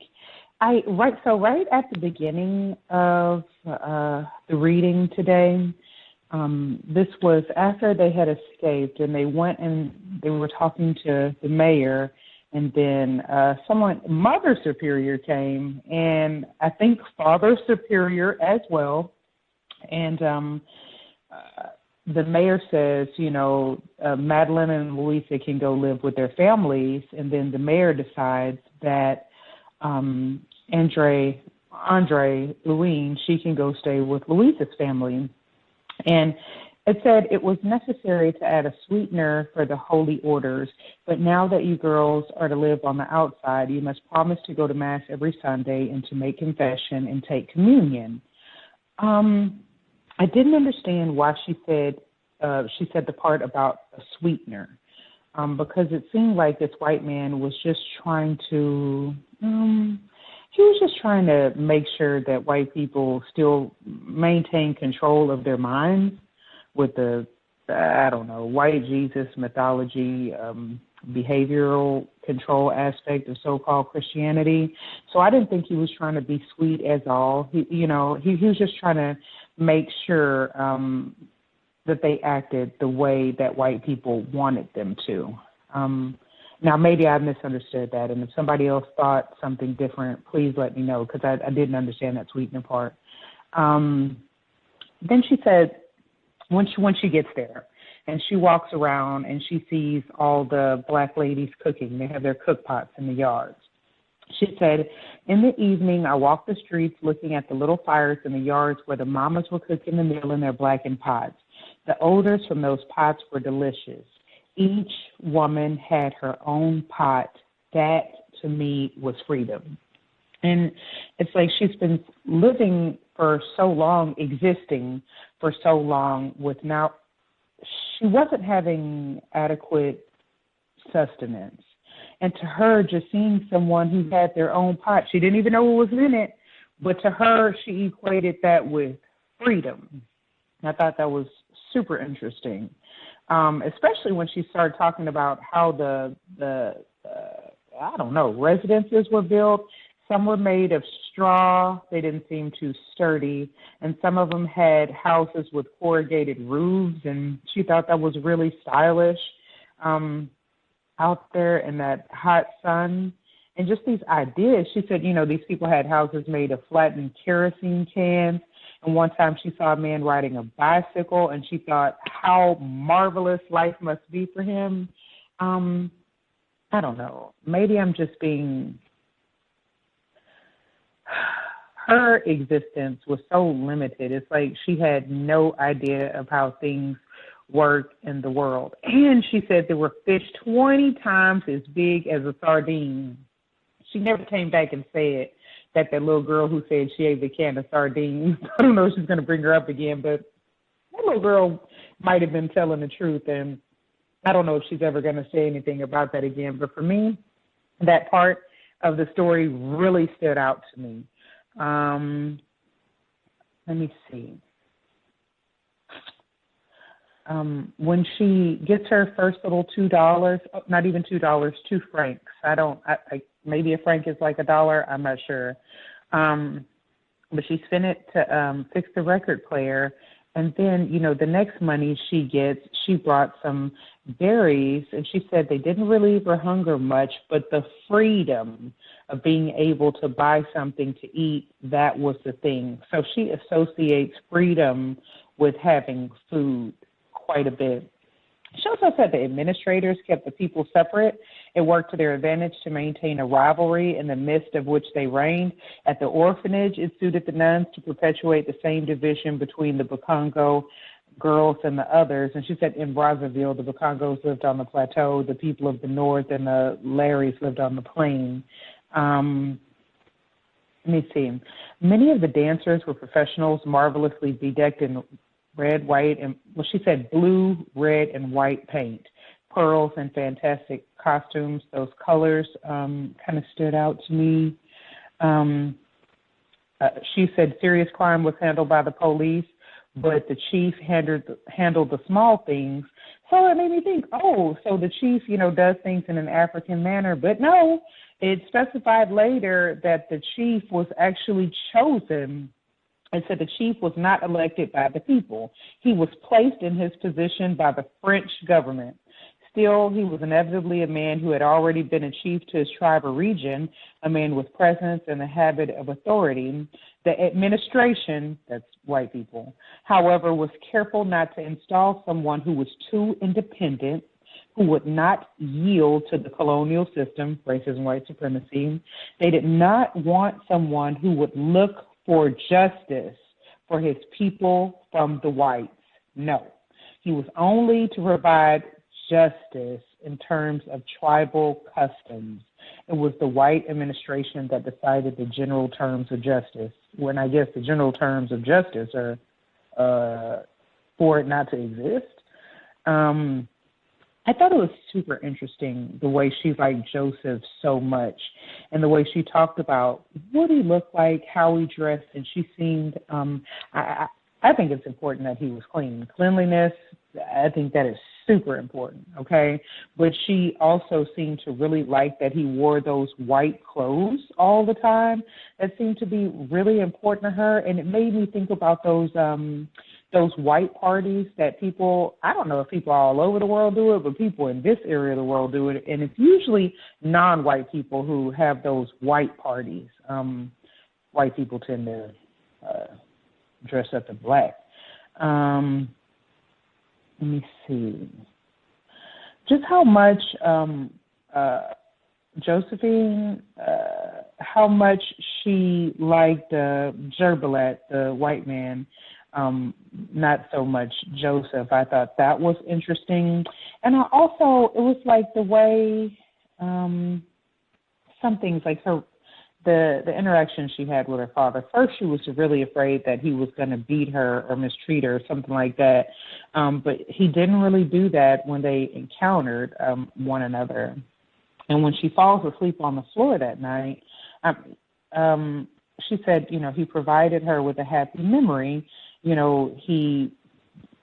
says she'd be more comfortable in her own bed because she'd fallen asleep, I think on a pillow in the living room, something like that. So he takes her to a bedroom, and let me see. Where was it? Oh, I can't find the actual part. Let me see. This is before that.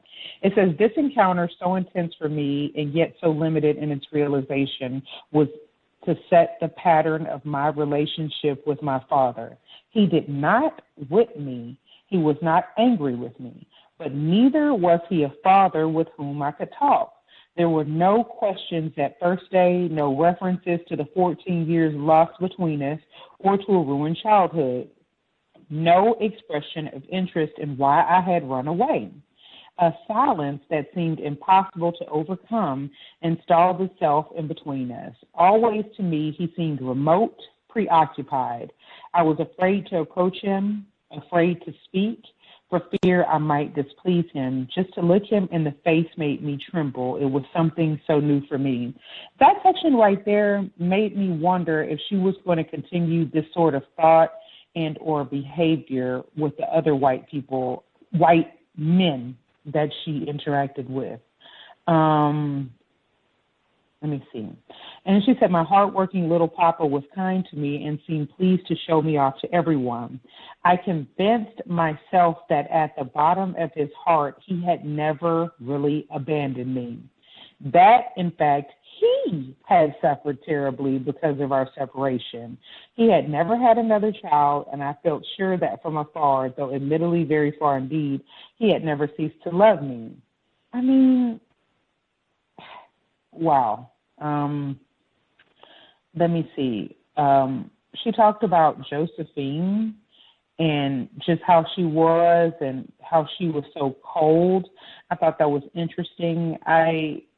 We've read about, a couple of white women, especially white mothers, being cold. And the father kind of accusing her of poisoning the dog. That was cold to me. Let me see. Yeah, I think that might be all I have right now. Well, at the end, when she's like, she thinks she's causing a lot of problems, and she's like, hey, I'll leave, I don't want to be causing problems between you and your wife. She's like, no, you can't leave my care. You might get into trouble. There are all kinds of dangers for a young girl like you alone in Brazzaville. It's too risky. I don't want you to come to harm. She's like, I'll be all right. And, I can't stay here and continue to be the cause of your disagreements. He thinks about this. It doesn't seem very long. She says for some moments. And then he says, very well, he said at last with an air of great weariness, in which, however, I thought I detected a note of relief. You may leave if you wish, but then he says, but don't count on me anymore. Now, I'm not sure how long she's been there, but it's only been a couple of months. She hasn't been counting on him for very long. He has not been doing a great job, and it's like, don't count on me anymore. And I just thought, again, that seemed cold, uncaring, and that's all I have for right now.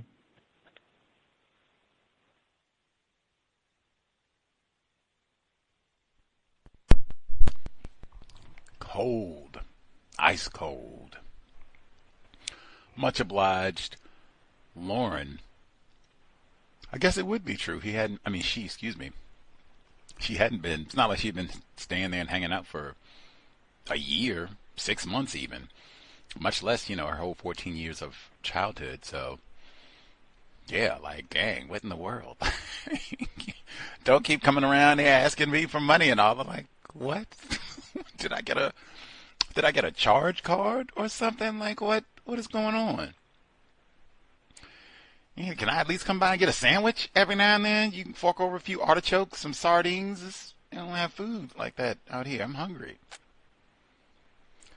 Anyway, let's see.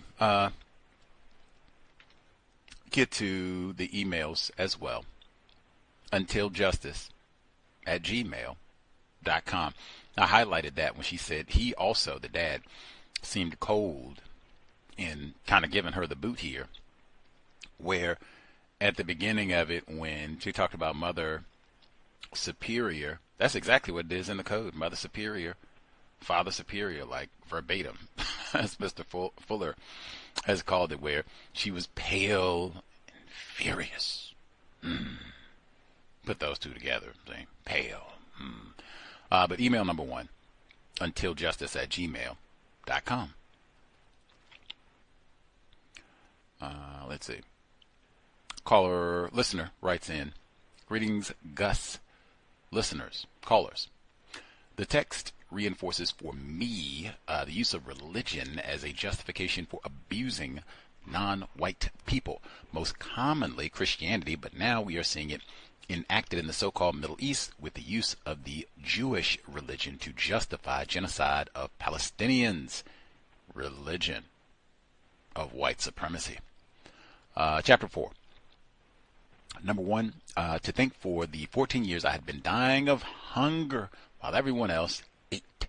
An early theme of this text is hunger, not just for food, hunger for father's love, hunger for comfort, father hunger. Now, that was also in Essie Mae Washington Williams, Dear Senator, father hunger.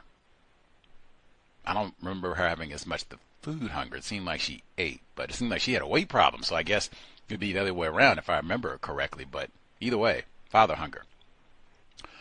Let's see. And food hunger, of course. Even Dikembe talked about that. 2. Teenie Ross was the great singing star then. After hour, we listened to his records. French singer, suspected racist, film actor, 1907, died in 1983, recorded over 2,000 songs. That's crazy. And sold over 200 million albums, making him one of the highest selling singers of all time. His one song, Petit Papa Noel, English translation, Little Father Christmas, sold 30 million copies worldwide. That is crazy. Dang. You didn't have no TikTok or nothing? Dang. 3. Page 67. 2 times it broke. Africans are very clever at repairing things. They have to be. My father and grandfather had these skills. Me, not so much. Me either. Yeah. 4. Page 69. The chief would condemn the offender to what seemed to us a dreadful penance. You must walk through the quarter, walk the streets, followed by brands of children shouting at him. This seems like a better method of producing justice as opposed to incarceration. She said that in the book. She said that in the book, like, exactly. She said, hey, this is better than going to prison, and it's the same thing with food. Now, she said they give you some old rotten rice and all the, it would be better to have the children mock you and everybody tease you for a few days, and, then we'll move on afterwards. But, yeah, I would concur. And this did remind me, Fuller does have in the 10 stops, stop stealing. That is not making us who we should be, universal woman, universal man, and it is taking us way further away from producing justice. Stop stealing, stop robbing, got all that there. Let's see. 5. The chief was not elected by the people. Lauren pointed that out too. He was placed in his position by the French government. All the leaders of black people are classified as white. Say it 3 times. 4 times. Is that still true right now? Yup. All of the leaders of black people classified as non-white, are white. Period. What is a leader? Just getting into the logic of things. 6. Let's see. He suffered terribly because of our separation. Miss Blouin talking about her dad. He never ceased to love me. Whew. Oh, so similar to Essie Mae Washington Williams. Dear Senator, we read that at the beginning of 2022. She has a white. It's exactly the same, just a different continent. And it's the exact same time period too, because I think she was born, she was conceived around the 1920s, early 1900s, same time period. It's just a different continent, exactly the same. Child raping white dad, and a black mom, black child, black girl as a mom, and it's painfully similar, these two. Let's see.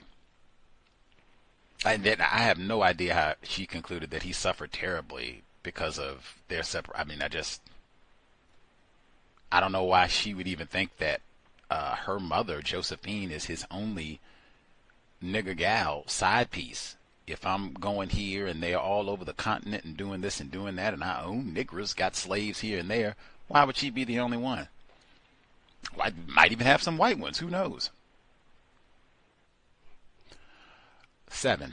After starving all those years at the orphanage, I had come to get this good food only to find that I could not swallow it. This seems perhaps it is like a metaphor for what victims experience continually in the global system of racism, white supremacy. After just so much of the gastrointestinal impact of white supremacy racism, either being starved or you've been stressed and got so much anxiety, your stomach is so unsettled and you are so dis-at-ease disease that you can't even relax to enjoy. You go, oh, man, they got the sauteed rabbit and the mustard sauce and the artichokes. You throw them in, and I can't even swallow it, man. It's bile in my throat. Ugh.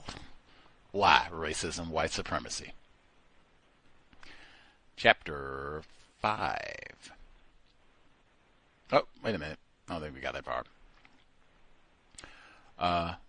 We will get to that a little later. Let's see. Let me get to some of my notes from this section, and then we will get back to the reading. Let's see. Pick up where? Pick up. So last week, she escapes. We pick up this week at, they're going to go to the trial to figure out what's going to happen. All of this, really, I've kind of forgotten because that was last week, but their escape, they weren't even going to leave. They got to the gate, and it was Andrea who was like, nope, we're going. Because the other was like, oh, I don't know. They got the glass on the top of the wall, and we get in trouble. We're going. They kind of changed. Fuller talked about that, too. Like, man, a whole lot of times, non-white people, they will chicken out, man. You got to be ready, united, independent, because non-white people, victims, it is terrorism. They might chicken out, but she soldiered on, and they ended up getting to a way better position. So let's see. So they go before the white man, the white mayor, who is in charge and is going to make the big decision about what is going to happen here. Let's see. I agree. I think Lauren, who said that he had to sweeten the pot with them continuing to practice the religion of white supremacy, Catholicism, all that, once they leave the orphanage. I was taken aback because they said that Andrea didn't have anywhere to go. Doesn't she have a mom? Didn't she say she was staying with her mom in the village before she was stolen? Like, why does she now all of a sudden have no place to go? Did all of her mom's family members and people, all those people vanished? Like, they're all gone. They've been killed, hacked up, rubber plantations, whatever. Like, really? Now she has nowhere to go? Question. Let's see. Next, so she's going to go stay with Louisa for a little while, and then she ultimately goes with White Dad. In the interim, before we get there, she's been dying of hunger. I agree with Lauren totally. It seems like, to a large degree, a lot of what she associates with freedom, good times, is very food-based. And that is still us. Talking about people classified as black all over the world, that is still us to a large degree. Are they going to have food? And when a lot of times it's bad food. It's not even what she's talking about here, where it's fresh fruits and vegetables. It's bad food. Fried chicken and desserts and Kool-Aid and nonsense. Hennessy and nonsense. Things that'll kill you. Diabetes and all the rest of it. And don't get me started on Lunchables. Let's see. She said, I devoured all that I looked at. That I've heard that from like prisoners. Hey, remember Dante and the raw pork chops? We ain't even got to get to Devante and all them, being starved, but the raw pork chops. Haven't we got this in so many different? Mahmoud Abdul Rauf said he was starving. Said they had to go out and forage in the woods for the pecans in Mississippi. Brett Favre probably stole the TANF funds then, too. Supposed to be for children, needy families. Let's see.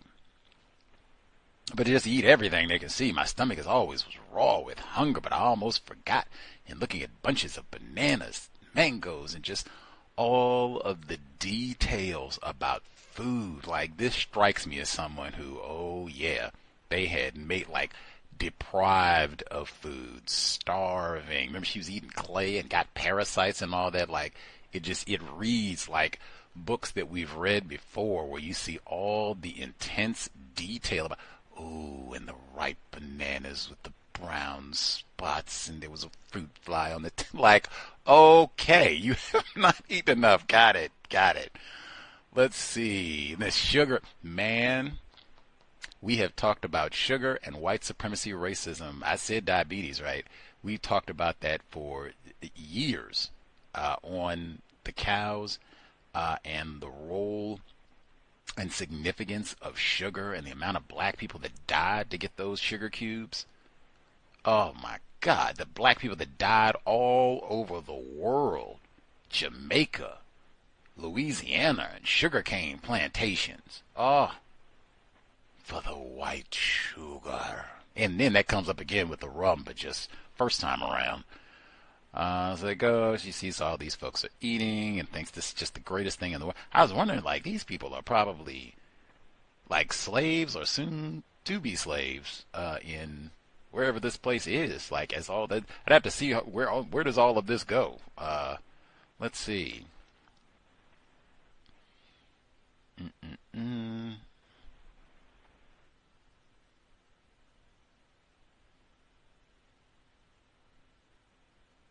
She talks about I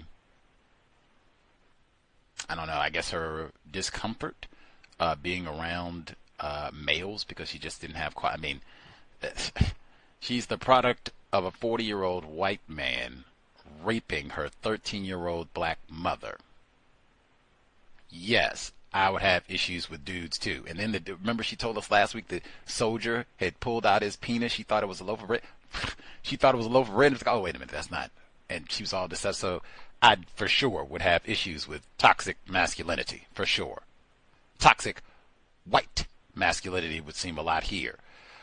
Let's see, which is actually where that concept was born out of. Colonial, that's what they're talking about, was this right here. That's what that concept was supposed to be talking about, not Leroy. Let's see. The music comes in. I had so much, and I guess I can still play it. How we got here to this book, soundtrack to a coup d'etat. She's hopped on the phonograph and her love of music. Now she has access to all this secular music that she couldn't listen to when she was at the racist orphanage or whatever we want to call this boarding school. She didn't have access to all of this. There is so much rich Congolese music from this time period, and really intensifies when she gets to the 50s and 60s, to include some of that as we proceed, but for other reasons, different music today. She goes to get she fixes the phonograph when she gets her own independent finances. She fixes the phonograph and then she gets the berries. Again, as Lauren said, lots of liberation is around food. I think Lauren pointed out as well, administrators kept the people separate. They worked today to manage to maintain a rivalry. I mean, this is so consistent. Matter of fact, this is how we got to Rwanda. And I think the thing, even all these years later, what's the one thing that people know about Rwanda? Genocide, not colonialism and what do white people do here, what sort of minerals do they have, nothing. Genocide. Now, who is to blame for that? White men with exactly this sort of policy right here. Keep the Negroes separate. Put these Negroes over there and tell them you're Hutus and Tutsis or whatever. If you got any names that you made up yourself, that's great. We'll keep those. And we just, hey, stay around, stay away from them. Yeah, you can't be messing around. Same thing they had with the orphanage. We keep our mestis, the mixed race, we keep them away. We don't want you all to contaminate and mix in, keep all that separate. Easier for us to dominate everybody. Let's see. You got lots of dancing, blah, blah, blah. We talked about that before. I think part of the marvel with all of this is because she is so disconnected. The book, again, the title, My Country, Africa. She is so disconnected from her country, her people. She can't speak the language. She doesn't know anything about any of this. She's been totally, deliberately what do they do the same way with a computer? You make sure you erase the hard drive. We're not even going to give you a chance to load any information about justice, about any way of life other than the religion of white supremacy, racism. You don't know any food other than that. You don't know any language other than that. You haven't seen anything other than what we allow. Nothing. She said they kept us in our own little ignorant space. So I think that's some of her kind of marvel. It's just kind of, whoa, like, what is it? What do y'all, what, he's got a bicycle? What? Like, man, again, keep people ignorant. They are easier to control. She said her mom was illiterate, didn't know how to read. Keep people ignorant, easier to control. Let's see. Poverty was no excuse for stealing. That's a different way of thinking about things. It was punished severely. The chief would condemn the offender.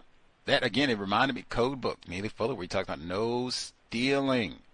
No stealing. Even, if race soldiers have taken everything from you, they're the greatest thieves in the known universe. We got that right here in the book. They steal people. Andrée Blouin, stolen.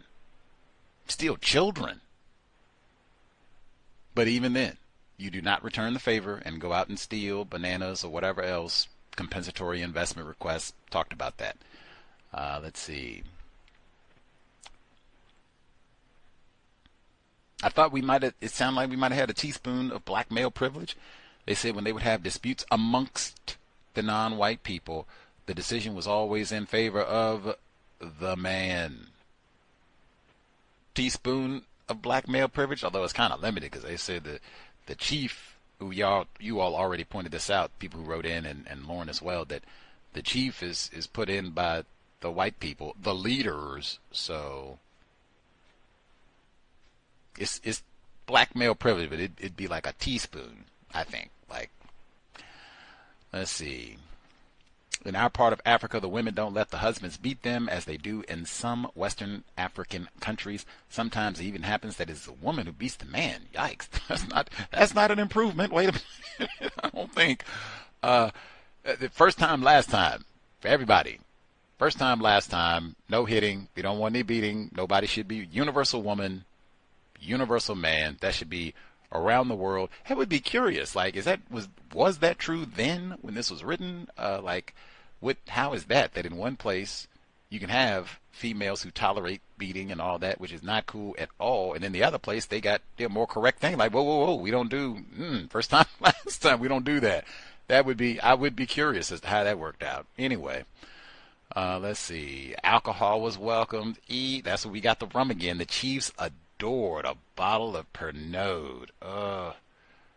Liquor will get you every time. That's another one I'd say. That is not sending us to universal woman, universal man. Not at all. The rum, that's right there with the sugar. Got all the sugar. What are they going to do?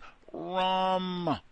How many black people died to get that bottle of rum? And they even got the slick homage to it. She said rum, especially the rum of St. James, not the white rum. I'd say even today, most people that I know, they do not drink white rum. They like dark rum. Brown. It had a special quality. And beside it had that nice picture of a negress on the... I'm going to see if I can find the label of rum that has a nigger woman on the top of the bottle or wherever. I have to see if we can find what rum this is specific, and if it still has that, because I know some of the rums, that's the way they've been marketed forever, to connect to how did we get oh yes, we had to beat those niggers and chop them up and get the sugar cane and all the rest. That's how we got this rum. I think Dr. Welsing talked about one in what I just said, Jamaica. Dr. Welsing, she was here, I think it was 2011, and it was, I think, Big Black Dick's Rum. I think that's the name of it. And she said you can go to Jamaica, I think it's Jamaica, but somewhere in the Caribbean, and they have like the little setup or what have you, and you can go get your rum and take a picture, and it's got the pirate and all that there within a big black dick, and they think it's so fun, all this. But I mean, yeah, so I'm going to see if I can find what brand of rum is this with a nigger woman, probably nudish, on the bottle. Is this still, I bet you this probably be considered like, vintage.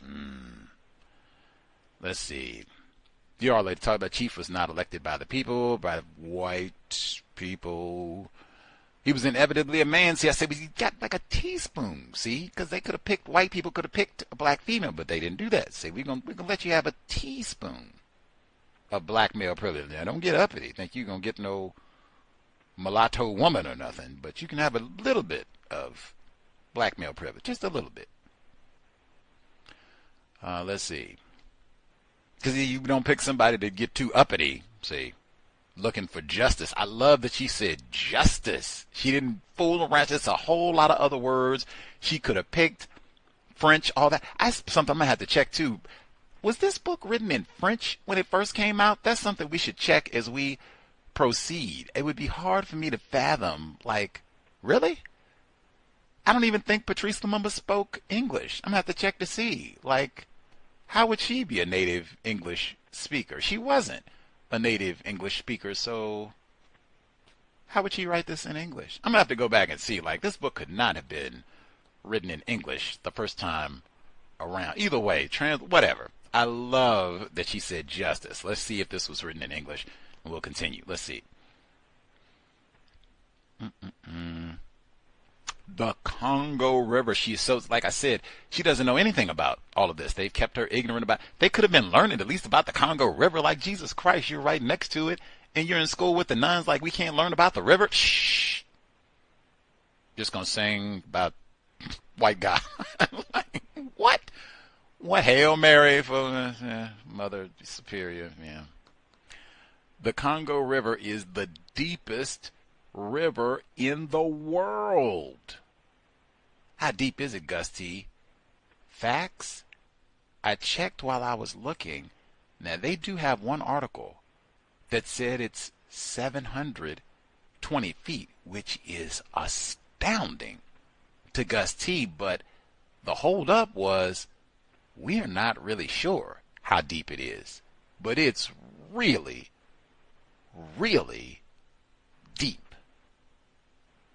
I mean, wow, the awe that she describes, like, I had never known anything but dry land, but now I was on this great river which seemed romantic and this river is massive. I think other than the Amazon in South America, easily, I think this is like the biggest river in the world. It is massive, deep, just wow, wow, awe-inspiring to see this. And apparently it has a massive number of species that live in this water, in this river. I mean, they could have been studying all of that.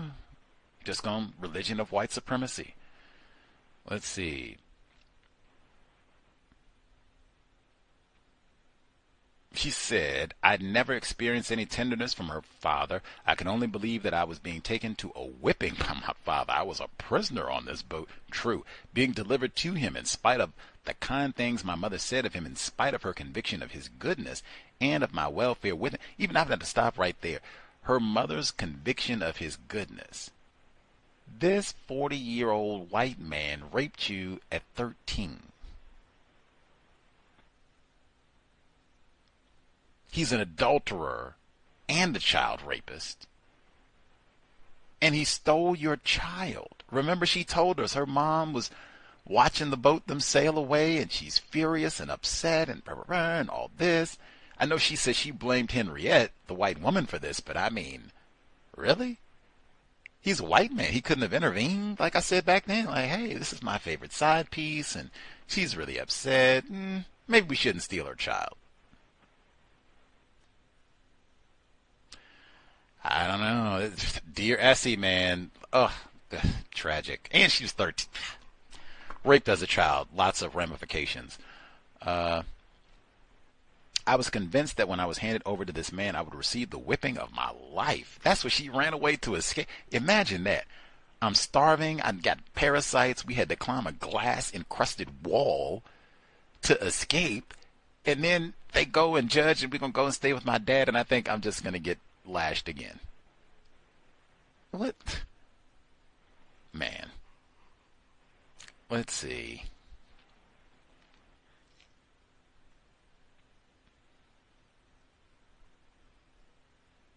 She finally sees her dad. She didn't even remember what he looked like for real, but okay, so this is him. All these things mother said, smiling, belong to your father. Now, that kind of, I don't know, because she was talking about people and things. And she said all of it. It made me kind of think she meant the people and the things. Even us, I guess, which to a degree is true. And she said it with pride. Just, man, confusion is lethal. And again, sexual activity. She was a victim of rape as a child. So, I mean, that's manifold levels of trauma, victimization. Let's see. She said this encounter was so intense for me and yet so limited in its realization was to set the pattern of my relationship with my father. He did not whip me. He was not angry with me, but neither was he a father who I could talk to. No references, ruined childhood, of course. I had many Jim Jones moments reading this section. She had a mosquito net. Only Jim Jones had one of those back in Jonestown. I convinced myself that the bottom of his heart, he had never really abandoned me, that in fact, everybody picked that line out. I did too. I just thought it was important. She said, I convinced myself. I am curious if there's going to be a reflection on this self-deception at some point. That's important phrasing. I had to change my highlight color there. I convinced myself. Let's see. Again, she goes into so much detail. Her father had 3 male servants. I'm assuming that these are all black dudes who cook and clean and monitor the stove, wood fire, and all the rest of it, wash dishes. They make all these dishes, and she goes into all the bouillon and casserole. I bet that's a casserole of some sort. The onions and shallots and garlic. Even when I was hearing all of this, they sent away for the artichokes and carrots and beets and green pea. She didn't get any of this. We just heard the Dikembe Mutombo. It sounds like some of the black people in the Congo right now. It was, what? Peas? Artichoke? Where did you get, what? We got 1 meal today, and it wasn't even good. We didn't get no fresh garlics and shallots. Delectable Negro, number 1, for a reason. She said, even before she said that, I was like, man, she eating the rabbit and all those carrots and everything. She gonna start putting on some pounds, get away from that anemia, kick them parasites. And then she got to the, start putting on some weight. Hey, I'm feeling pretty good. Let's see. She said Josephine, her black female mother, didn't have a centime's worth of education. I mean, dang. Like, I didn't take it that, as an insult or anything, but I mean, wow. You want to dominate people, you don't let them get a centime's worth of education. That's Frederick Douglass. You learn how to read, I'll kill you. At least chop off 2 fingers. Let's see. My father was short and rounded, with rounded shoulders, and as he aged, fat. But to Josephine, he was father of a child, the man whose name was tattooed on her arm like a brand. He was her fate, and that was all there was to it. Her presence had been sealed. His presence had been sealed in her. When I heard that, I was waiting for, he's white. He's white. Because, I mean, the way that she talked about her stepdad, I guess is what it would be, right? Joseph, black male, privileged maybe, teaspoon.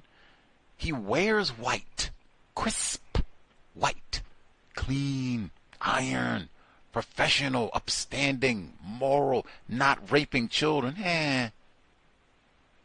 Joseph kind of old. He said, this white dude is kind of old. Hey! He's a good white man. And he's fat and racist. Like, well, he got good qualities too. And he's married. Let's see. Henriette's about to arrive. They wish death on her and she doesn't die. I cracked up laughing at all that. You can call me heathen or whatever, but I just thought that was so funny. Saying, oh man, it would have been better if she died. Like, of course. I think she's responding, particularly if we're going to say that she is the one who got me sent off to the orphanage or whatever we want to call it, sent me away from my mom. Oh yeah.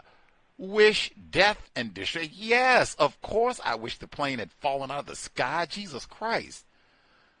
Let's see. I don't know what Lance. I don't know what that means. Lancee. Lancee. And the accent is over the first E. I'm sure that's French, or I'm guessing that's French. I looked it up in launch. I don't know. I'm not sure. I'm still ignorant, still learning. Let's see. But she talks about how striking and attractive she was and all of that. I'm going to have to pay attention to see if she describes any black females as being this attractive in the book. She did give Joseph is a pretty good looking dude, I guess. So we got one for Joseph, but have to pay attention to any black females get described as being this cute. Let's see. I thought it was interesting. She has an overabundance of food. if I go and the regular food, they got rabbit and artichokes and all that, and, you know, it's bothering my stomach, and the white people are looking at me funny during dinner, my mom can go make me an African meal, and I'm grubbing it all down. Like, wow, like for at least a quick second, man, her palate is, I went from gruel to I'm eating high on the hog, as they say, with options, almost Uber Eats. Let's see. So Henriette comes in, everything is going to be awful, we know. Let's see. Oh, man, Bogey. This will be my last one. We can get to audio segment 2. The death of Bogey. I'm not a pet person, but I have been vegan for years now. I forgot. Long time. And, you know, no cruelty to animals. But, wow, Jim Jones, number 2. When I first started hearing this, I said, oh, man, did they do the Jim Jones? Did Henriette go and poison the dog so they could blame Like, real talk. That's what I was thinking at first. I was like, oh, he got the bone. Oh, okay.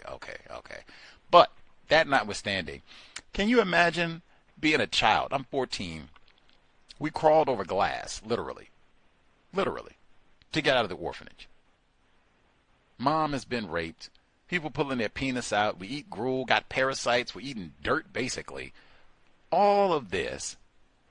And now we finally get to a spot where it's a little bit better. I'm with my real mom, get to eat a little bit of food, put on some weight, put the parasites behind me.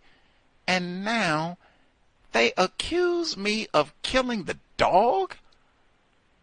What? What do you... I'm not Michael Swango. You don't... I don't even know how to Jim Jones no dog, man. I'm outright... I would be crestfallen. I can totally see I'm out of here too. Everything that happened. Now I got to go and do the lineup. You can treat me like the zebra murders. Do a lineup. Get the fingerprints. Can we go get the DoorDash camera? What did you feed the... We're going to go look through your room and sift through. Treat me like I'm Reb and Dylan, some sort of... Man, I'm supposed to be there. And when she goes to talk to him, lame father, I'm talking about her dad, father superior, man, she is 14 and ignorant, product of rape. What do you mean? Well, if you're gonna leave, yeah. No, man, like, what are you even talking about? Like, go sit down and stay away from the dog. Go sit down, man. Like, what are you talking about? Go to school, man. Learn how to read. Stop coming up with dumb ideas. That's what you're supposed to say as a dad, not at 14. Well, deuces. Write us a postcard. Or maybe don't write a postcard because you'd be begging for money on the slide, so don't send no postcards. I've been here a month. Don't send no postcards. Man, I can see why. Some say, yeah, I don't think this dude is a father. I mean, WTH, man. Got it. Father superior, for sure. We will get to audio segment number 2. Andrée Blouin, My Country, Africa. Katherine Massey Book Club, Context of White Supremacy. Audio segment 2. Chapter 5. Hard days precede first love. Dazed and saddened, but resolute, I soon left for Brazzaville. My mother went with me. This was a great comfort to me, of course. But I could not deny my feelings about her leaving. Joseph.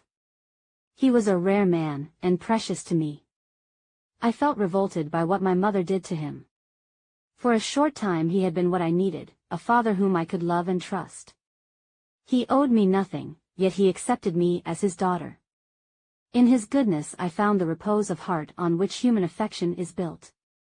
My father paid for my boat ticket, and my mother's, but he did not give me 1 centime more. Like his silences, this cruel economy was one thing more I could not understand. My mother had with her several 100-franc bills, and with this money, by being extremely frugal, we were able to live for a little while. However, naive and flighty as Josephine was, it was to be I, rather, who managed the money and looked after her. I found a tiny house for us in noisy, crowded, colorful Poto. It had one tiny room and an entranceway and cost 25 francs a month. Like most of the others there, it was made of a clay cement called banco, reinforced by branches set as stakes into the ground. Sometimes these little houses were whitened with lime, sometimes they were left the color of the red clay. Usually the roof was thatched. Some houses were covered with what was pompously known as an iron roof, which provided better protection from our heavy tropical rains. Rarely, however, were these roofs of real sheets of corrugated iron. More often they were of flattened gasoline cans, called bidons, which gave rise to the name of such quarters as bidonvilles. There was no running water in the village of Poto, but each house had its own well. We had no bathroom, but behind the house was a little thatched enclosure, with no roof, and there we took care of our private needs. To bathe, I stood on a plank over a hole into which the water drained.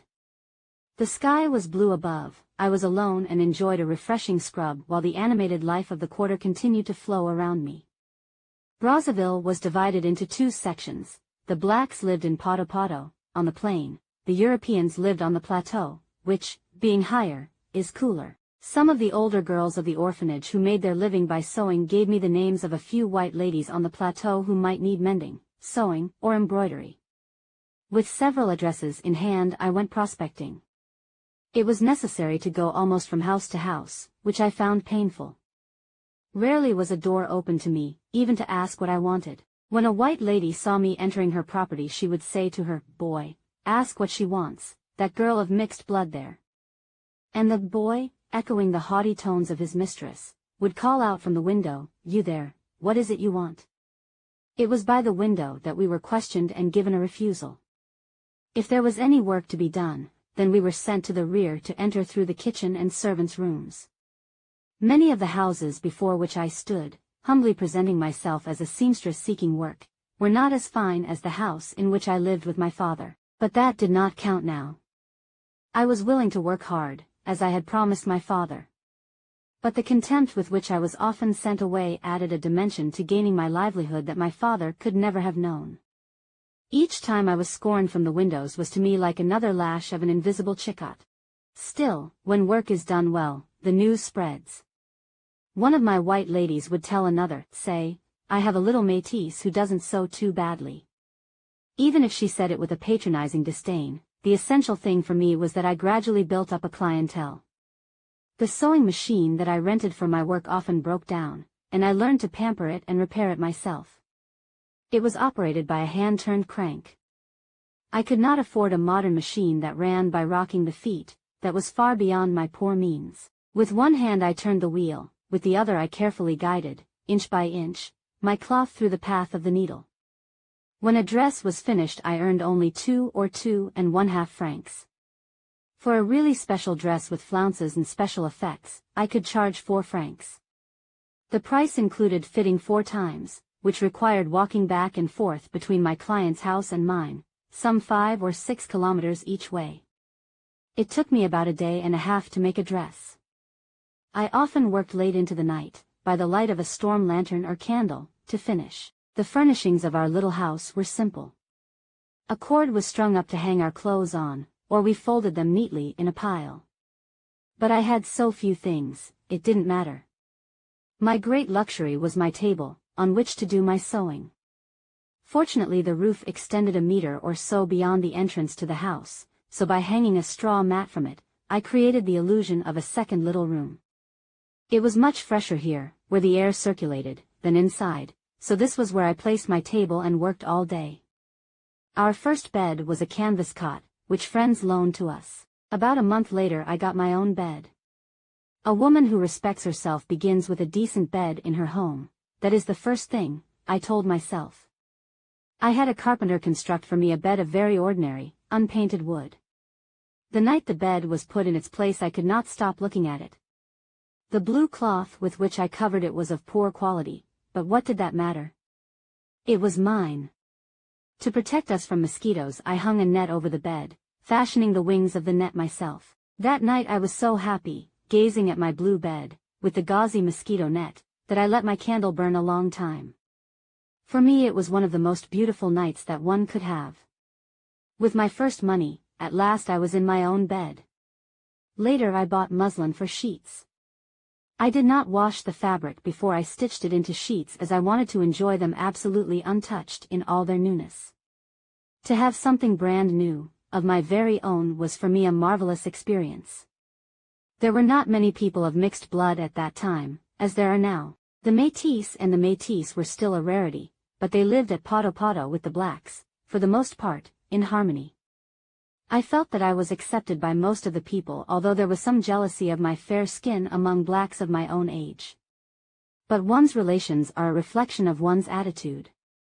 My black companions saw that they had nothing to fear from me in regard to their husbands, who were of no interest to me at all, so there was no problem. The greatest rivalry was among the girls of mixed blood themselves. Our psychology was extremely complex, one might even say difficult. Inevitably, we were both one another's best allies and worst enemies. To go to the plateau, where the whites for whom I worked lived, it was necessary to pass by a prison that was beside the hard clay road. This was a real trial for me and my female companions. The incarcerated men could look out and see everyone who passed. It was their only contact with the outside life. They yelled obscenities at us and made gestures that we understood were indecent and that we knew we should not see. Even though we did not know what they meant, they yelled things at us in Lingala about our breasts, our buttocks. Those things, to our shame, we understood, we were mortified. But we absolutely had to pass by the prison as no other road existed. The surrounding land was a stagnant swamp, infested with frogs, toads, flies, mosquitoes, and enormous worms. It was always flooded. No matter how innocent a girl is, when she hears or sees something she doesn't understand, like those obscenities, they remain in her head, a repellent puzzle. My friends and I understood that these things were impure. We had been taught that we should avoid men because they were a source of impurity. This torment confirmed our fears that there was something in them that we should flee. We squeezed together, elbow to elbow, and walked quickly in a group. Almost running. There had to be at least 3 of us to face such misery. Alone it was impossible. In order to avoid this road at noon I stayed at the home of the white woman for whom I was sewing and rested in her yard in the shade of one of the big trees. If I was on the road alone, I would wait, as I neared the prison, until some other people came with whom I could walk. Of course, even on the streets of Brazzaville. Occasionally one received unwelcome comments from 1 or 2 men passing by. But that was nothing compared to a pack of men behind bars, howling things at us in our own language, making obscene gestures. It was because the men were behind bars that the scene took on such frightening proportions. For me it was something like what I experienced when they showed us those terrible paintings of hell, at the orphanage. The men behind bars seemed more ugly and dangerous than the men on the street. They were the damned, caged in with all their vices and sexual desires and sins. For me, the wickedness in their looks had a significance horrible beyond words. When we reached the plateau, we had the propositions and advances of the white men to deal with. These were couched in less gross and insulting terms, but were nevertheless a trial to us. The encounters went something like this. When a white man saw a young métis, and the métis was considered a choice dish, he would tell his boy, "If you get her to come to me I'll give you 2 francs. Thus the boy would have a stake in the situation. He would approach the métis with a smile and say, "Come, my white man will give you a nice present. Would you like a new bubu?" If the girl were me, the reply would be, "Imbecile, go look for your mother." Or something equally rude. Then the boy, angered, would reply with something that really touched a métis' self-esteem like, "White of Africa," or "White of Congo." Expressions like "badly bleached" or "café au lait," when used against us, hurt. They have given us many tears. The boy might say, "Umbwa Congo," which means, "You will always stay in the Congo. You are a product of the Congo and you will never go elsewhere. Have no pretensions, just because of the white blood inside you, don't think it will get you anything." In Bakongo they would give us these dreaded insults. Such incidents were commonplace in our lives, as we worked. And then, besides, we had also to deal with the husband of the white woman for whom we were sewing.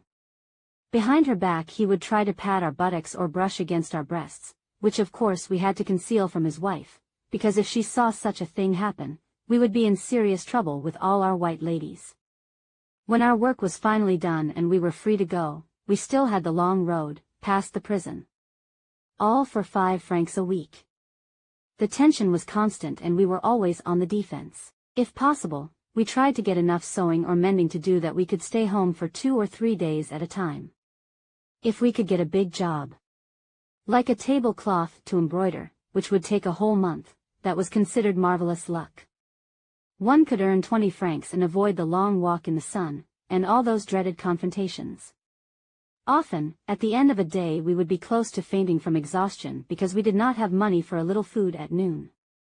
During the rainy season I had to plan my time carefully, because in the Congo the rains are torrential. Usually, after FAUing in sheets for several hours, the rain would stop for a little while. Then, quickly, I had to rush about and do everything I needed to do before the rain began again. Many times I arrived at my white lady's house doused, totally soaked, as if I had been in the river. And the worst of it was that she would not give me even a piece of rag with which to wipe myself dry. That was my problem, not hers. That I might work better if I were not soaked and shivering was not her concern. My health, what was that to her? They were so inhuman. And the odd thing was that when these white women first arrived in Africa, they were not like that. It was their contact with the other colonials that changed them. Within a week they were different, I saw it happen. If a white person said bonjour politely to a black, the other whites would mock him. Look, he would be warned. Those are dirty niggers and you had better let them know their place. If you don't, you'll be badly seen by the rest of the whites here. I didn't dare ask my white lady for anything. I had to hide from her to beg her, boy, to give me a glass of faucet water. After walking 6 kilometers in the hot sun I hadn't the right even to that. If the boy passed near me, I would ask him in a whisper. For which I might or might not be insulted. I worked on my little stool in the corner, afraid, actually afraid. I sewed, that was all. I wasn't supposed to speak to the boy. The boy, being human, would not risk his position for me. Because his job was more important than anything else, he quickly learned to protect his own interests by identifying them with the wishes of his master. One's work and livelihood is so fundamental, he had to think of himself, whatever his instinct to help me might be. Most European women hated and feared the metis. We were young, beautiful, fresh and naive. The white women saw how the glances of their men lingered on us and this terrified them. Many European men preferred to have a métis as his mistress rather than a black woman because she was esteemed a step closer to his own special level. Still, it was rare for a métis to have the right to eat with her white man at his table. And when another European came to visit his house, she had to hide. The contradictions between what we métisses were taught to believe and what we experienced, as women, in our treatment by white men could, if one dwelt upon them too long, drive us mad. Racism exists in 2 forms, the individual and the collective. Before it can be collective, it must first of all be individual. It begins within the individual and it is there it must be rooted out first. When a group of individuals establishes racist rules in their own favor and has the means to enforce those rules, racism becomes collective. But then, behind that collective racism there is the individual's interpretation of those rules, which, in another twist, might be set aside for its own time and terms, as in sexual intercourse. For yes, in spite of the segregation that the whites insisted on, to maintain their power, there was no denying that white men were attracted to black women. Indeed, the very fact that black women were forbidden made them more attractive. We women knew very well what the white men were thinking as they eyed us. In their glance was nothing of those self-righteous rules. There was lust. Furious lust. I will even go so far as to say that there are white men who loved our black women so well that they came to Africa, seeking out our continent to make their lives in our far land because there was something in those magnificent, half-naked black women's bodies that nourished a hunger that the white women, stuffed in their many layers of confining clothes, could never satisfy. For in Africa there is a vitality, an acceptance of simple joys, and an instinctive infatuation with life, that is not to be found elsewhere. I can understand why the white man came to Africa, his eyes wide, his heart beating hard. But I do not understand why, after he saw us as we were in our great land, he treated us so badly. My clientele continued to grow and soon I had as much sewing as I could handle. But my mother was outraged to see me wasting my youth in hard work. She thought it a disgrace. Look at the other Métis girls, she would say, how happy they are. Their lives with their governors are easy. We called an important white businessman at that time a governor, as a title of respect. I was withdrawing from life, as she saw it. She wanted me to burst into life. She saw a brilliant future for me, spoiled by a governor, who would build a house several stories high for me. That, she thought, would be worthy of her daughter, the daughter of Gerbalat. I should be with someone rich, very rich. Only that would be suitable for her jewel. For my mother happiness was material ease. When she saw me drudging away over my dresses, far into the night, she made angry scenes. You'll soon be wearing glasses, she would scold. You just wait and see. You are ruining your eyes with all this crying and sewing. What is the matter with you? She seemed almost to think that I was doing this just to annoy her. Our relations were painful, we her teacher. Oh maman, I would sigh. Leave me alone. It's hard enough to do my work without you scolding me besides. Paying no attention, she would continue, you could be one of the richest girls in Brazzaville. You could have everything you want, a nice house, even a boy. Why are you so perverse? What makes you so obstinate? I saved every centime I could, working by natural light until it was very dark before lighting my lantern. I had marvelous eyes then and could thread a needle by the light of the full moon, and often did. I bought kerosene for my lantern in a tiny can used for tomato paste. It was 50 centimes, so every drop was precious. And do you know, the mama who sold me the kerosene would tap on the bottom of the can to make it curve inward, hollow, to save half a thimbleful of kerosene. I bought kerosene only when I had to work late, but that came to be almost every night. I would sit on a mat in the yard of my little concession, to catch the very last glimmers of light, sewing and chatting with the mamas in their concessions nearby, until it was night. Then I would enter the house just to sleep, lighting my lantern for only a few seconds, and go to bed in total darkness, for there were no lights in the streets of Poto then. Quarrels with my mother reached a climax one day when I refused, imperiously, the advances of one of the town's top white businessmen. He sent his car and chauffeur to our little house with a big bottle of lavender toilet water. I shouted at the chauffeur and smashed the bottle. My mother, who witnessed the scene, was horrified. There was no end to the reproaches she heaped on me about that. For days we were angry, then we made up. I continued to sew. To escape these stupid disputes with my poor mother, I got her a little house of her own as soon as I could. The one across the lane from mine became free, and since I was already a tenant in the concession, they let me have the second one for 15 francs a month. This made a huge hole in my budget, but I had to get away from her naive anger at seeing me work. I don't blame her for her ideas as the C.O.W.S raised. How could she have been otherwise? It was natural that she should want a good life for her daughter. Josephine, I confess, was of a very special nature. She was an unquenchable coquette. Appearance meant everything to her, and she was quite feckless about money.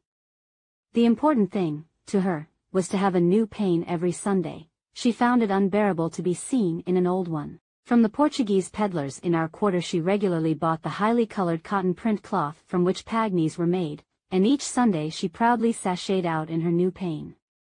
During that period she was so hard to live with, and I was so depressed, that I applied myself more than ever to working hard, in order to be able to give her what she wanted. Her pagnies, her foulards for the head, and espadrilles were important to her, according to the customs of her people. I wanted others to envy her. After all, I was her only child. I worked like a slave so she would not feel that she was being cheated in her life, because I was not being kept by a wealthy governor. Always slender, I began to lose even more weight. We'll track weight gain and loss in the book. I'm not sure if we've done that before. Oh yes, we have, in a very medical, technical sense, and at the beginning of this year. Oh, I could vomit. Dante, excuse me, that was Devontae, Abigail, Sierra. We track this in a very medical way. Weight gain or weight loss with non-white children. Katherine Massey Book Club, Context of White Supremacy. So we'll pick up here next week, chapter 5. I was trying to see what coquette, what does that mean? We've had this before. We read The Black Man in Brazilian Soccer. Sometimes you read these books that are not in English. Flirtatious, okay. Coquette, flirtatious. There might be other meanings for it, like lancé, or however you say it, but it looks, that one, let's see, coquette. Josephine, I confess, was a very special nature. She was an unquenchable flirt. Appearance meant everything. That would fit, kind of. We'll see if other folks, think they found a better or different definition. You can share. You can dial in.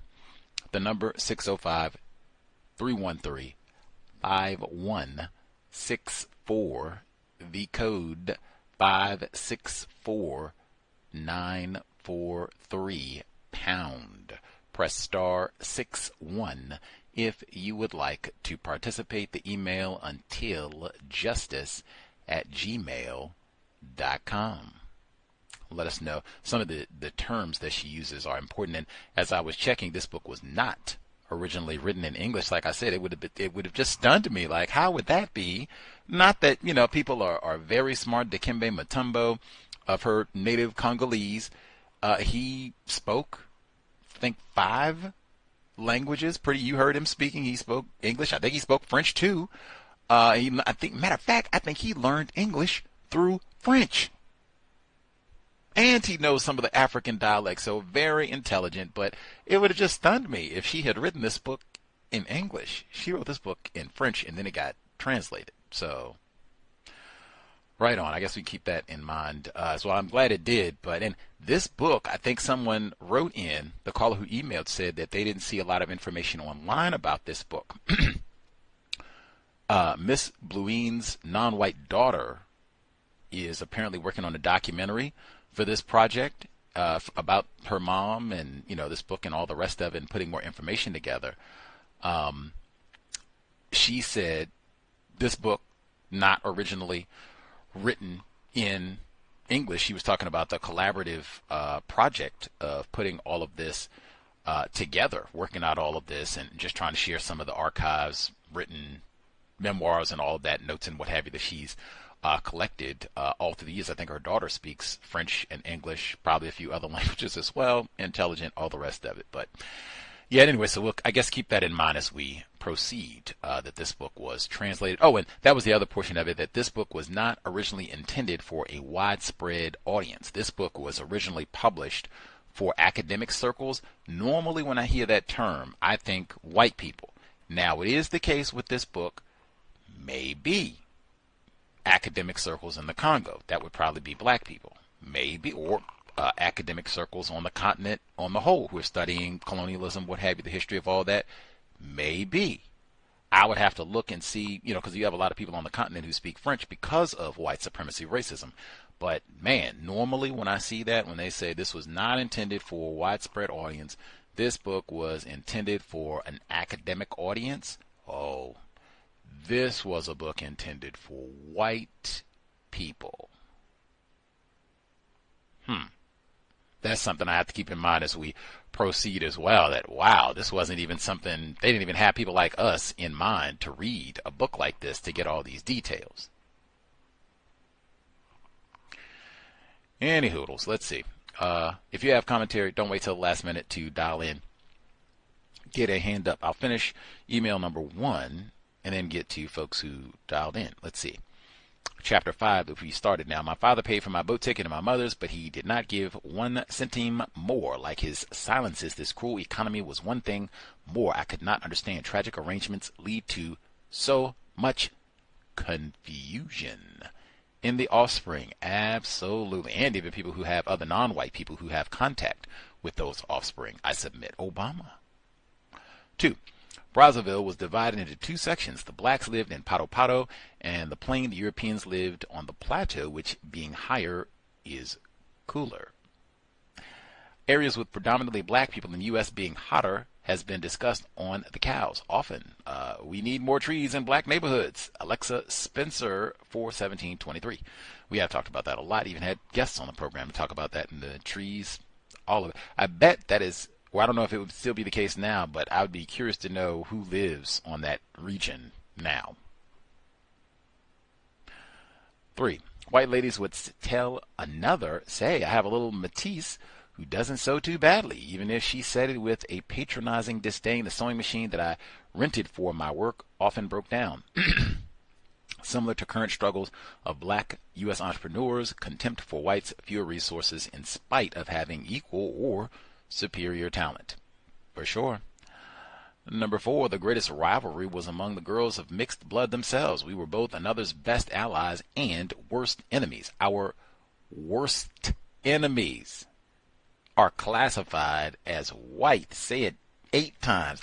A 40-year-old white man raped your teenage mother. Got to be worst enemies. Got to be. 5. Incarcerated yelled obscenities at us, made gestures that we understood were indecent. The boy, angered, would reply with something that really touched a Matisse's self-esteem, like white of Africa or white of Kwanga, badly bleached or cafe au lait. The universal language of non-white victims globally name-calling other non-white people. Because see, now, we've already got name-calling with non-white people. We've already got naming that. If you say this is just all black people, what we've been hearing, fine. We got the religion of name-calling black people. We're in the middle of colonialism. What you already heard, they were chopping off black people's hands, feet, arms, and raping children by the bushel. Killed 10 million black people.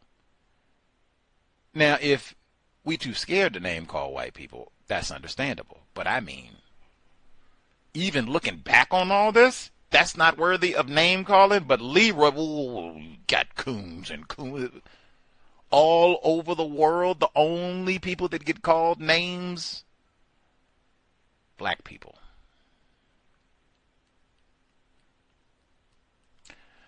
The religion of name calling black people. One other thing now, man, I was just thinking about it because I keep having to read. We got all this French. I said that about the Portuguese. Like, man, I'm glad I didn't have to narrate this book. Say it again for this one. But, man, I don't know who this book was. And when they say academic audience, but if Matisse is going to be in here so much, that term should be explained. And I already told you that means mixed race, but I mean, that should be explained. Like, what does that mean? Really, that means you got one white parent and one non-white parent. That's what that means. That should be explained. Like, even that, like, is the assumption that we ought. Now, I told you, you can just do a study of that word, Matisse, throughout the globe, known universe, and study white supremacy, racism. You can hop continents. Australia, China, South America, and just keep studying white supremacy, racism. I don't know if you can go to South America and get it as much, but same kind of, hey, we got some of that. They just use a different term for it. I forgot what they call them in South America, but they just got a different term for it. We talked about that in Black Man in Brazilian Soccer. 6. We had also to deal with the husband of the white women for whom we were sewing. Behind her back, we would try to pat. They would try to pat our. There we go. Behind her back, he would try to pat our buttocks or brush against our breasts. Often discussed on the cows. We had this with Danielle McGuire. She was a guest on the cows way back in 2011.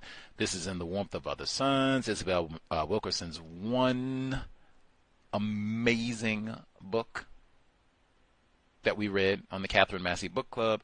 Ida Mae Gladney talked about going to Chicago, Illinois, and, oh man, work in some white man's house and do what? Get in bed? What? We have heard this over and over. That's why I say so much of this, like, man, we've heard this, right? This whole, just in the Congo, Wow. What does it mean to be white anywhere in the known universe? Let's see. Within a week, they were different, talking about white people. I saw it happen. If a white person said bonjour politely to a black, see, it's white person, black, non-persons. The other whites would mock him, and she'd say white people. The other whites would mock him. Look, he would be warned, those are dirty niggers, and you had better let them know their place. If you don't, you'll be badly seen by the rest of the whites here. Now, that is a stunning line. I'm even hopping in before the writing. That is a stunning line for so many reasons. For so many reasons. Hey, all that foolishness about the white people is ignorant and unaware. And the genius, Neely Fuller Jr., the only person I've ever in my life heard say, man, back up off me with all that white people are dumb and ignorant. If you are white, you cannot be ignorant about racism. You will get in trouble with other white people. What she said? Hey, you better get to treating these niggers like niggers. You around here telling them hi and good morning. Do you need a glass of water? And bones. Hey. Now, do you want to be a nigger lover or do you want to be white? Make up your mind. Quick, make up your mind. Gonna be repercussions. Make up your mind. You can't be ignorant about white supremacy racism and be classified as white. And I guess, hey, most people don't get to read a book like, most black people don't get to read a book like this to study white people. He actually wrote, white people, hey, white people are not ignorant about racism. I could have just read the commentary. You will get in trouble with other white people. Worthy of being said twice, man. And particularly how frequently white and non-white people, they say the exact opposite. They say the exact opposite. I have never heard in my life, if you're classified as black and you don't know about racism, you're going to get in trouble with other black. I have never heard that. Not that we need that, because it seems like some of us, we want that. I want to put Leroy in a head like you ain't read Fuller. I'm going to put you in the head. Get over here and read this Fuller. We want that sort of. That's not going. I'm just saying. White people, you will get in trouble if you don't understand racism. No other group of people on the planet, non-white people, we do not have anything of the sort. Mandate that you go understand and know what racism, white supremacy is about, and what your role is specifically, what you are supposed to do, say, not say. You're supposed to know this. Wow. Let's see. 8. Racism exists in two forms, the individual and the collective. For yes, in spite, white men were attracted to black women. Black girls, black girls and boys, not women, black girls and boys. There are white men who loved our black girls and boys, not women, girls and boys, so well that they came to Africa. I am not sure. There are two forms. Using the term collective seems passive and possibly distances the perpetrators from their acts of racism and child rape. The word love seems to be used free. Amen. I was thinking that before. I wasn't even thinking about in this passage, but amen. When she said she was sure that her dad loved her, that, oh my God. Ain't no love. And what is it? Replace white supremacy with love. There are white men who freak black women. Black children. There are white men who rape black children.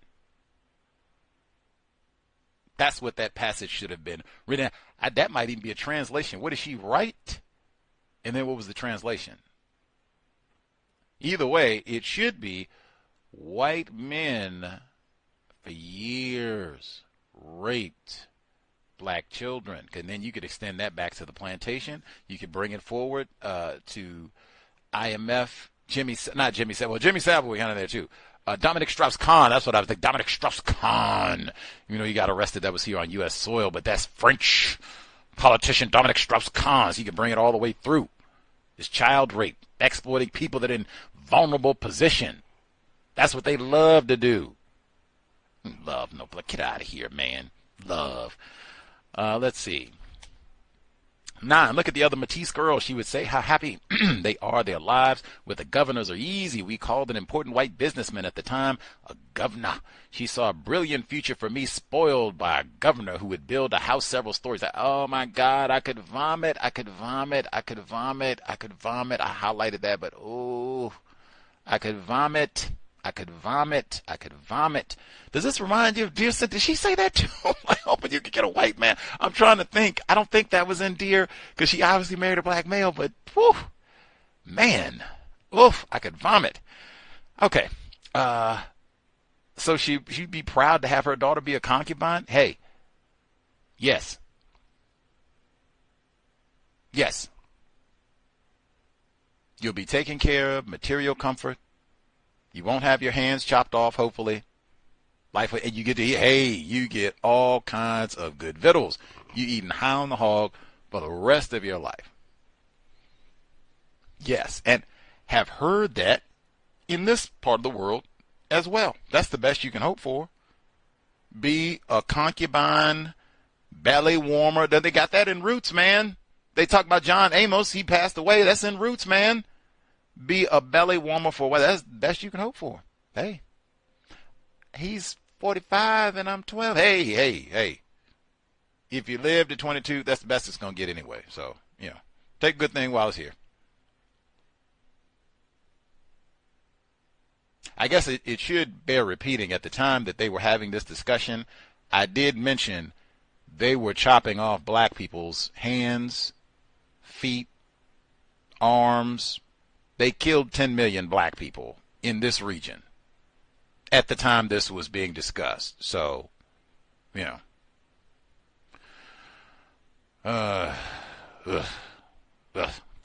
stop there. Let's see. Pick up there next week. Wow.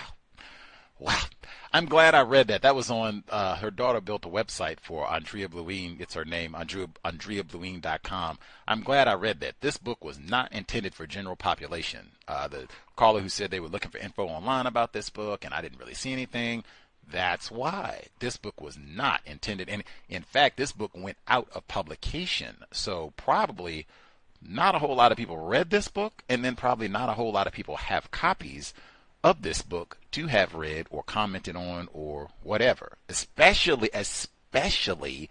people classified as black. Anyway, let's see. Folks who dialed in, they have commentary to share, *61. Let's see. Lauren should be with us. We'll see if anybody else has comments to get in before we wrap up. Do not get your hand up right now if you have commentary to share. Lauren, did you have thoughts to share? Yes, sir. First, I have a question. What year was the book originally published? Because I saw it was published in English in 1983.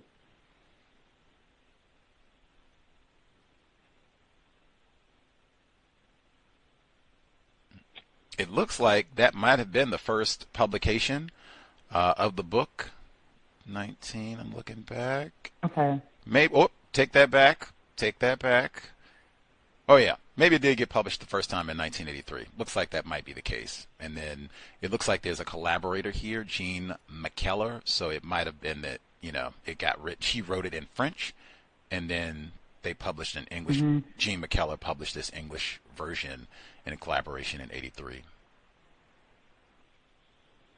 Yeah, that's kind of what I was thinking too. That I thought that lady was white. I don't know why I assumed that, but that's just what I thought. Also, Andrée Blouin, she's 17 years old when she leaves the school. Like, she was at the school for 14 years, but she was 3 when she got there. So she's 17 years of age. That's why they kept trying to marry her off, because that was typically the age they married the girls. Let me see. Oh, and Coquette. I'm familiar with that term, but I usually don't hear it as a noun. I usually hear it as an adjective people described as coquettish, and it is, flirtatious female. But let me get to the segment. Okay, y'all talked about that part. Many of the houses before which I stood, humbly presenting myself as a seamstress seeking work, were not as fine as the house in which I lived with my father. But that did not count now. I was willing to work hard as I had promised my father, but the contempt with which I was often sent away added a dimension to gaining my livelihood that my father could never have known. Ooh, said my father 3 times. I think he did know how difficult it was going to be. And I've got difficulty with that term, like calling him a father. I get it, The concept is white people are the only people who can adequately, function as mothers and fathers. It just bothers me that he doesn't really care about her the way a father is supposed to care about his offspring. That's the problem I have with calling him a father. He is a father, just an incorrect father. And she said, each time I was scorned from the windows was to me like another lash of an invisible chicote or chicote. That thing I learned was made from rhinoceros skin. So I guess when they were, killing elephants and rhinos, taking their tusks and whatnot, maybe sometimes they took their skin and made whips to, so they could whip the rest of the black people. Let me see. Y'all commented on the greatest rivalry was among the girls of mixed blood themselves.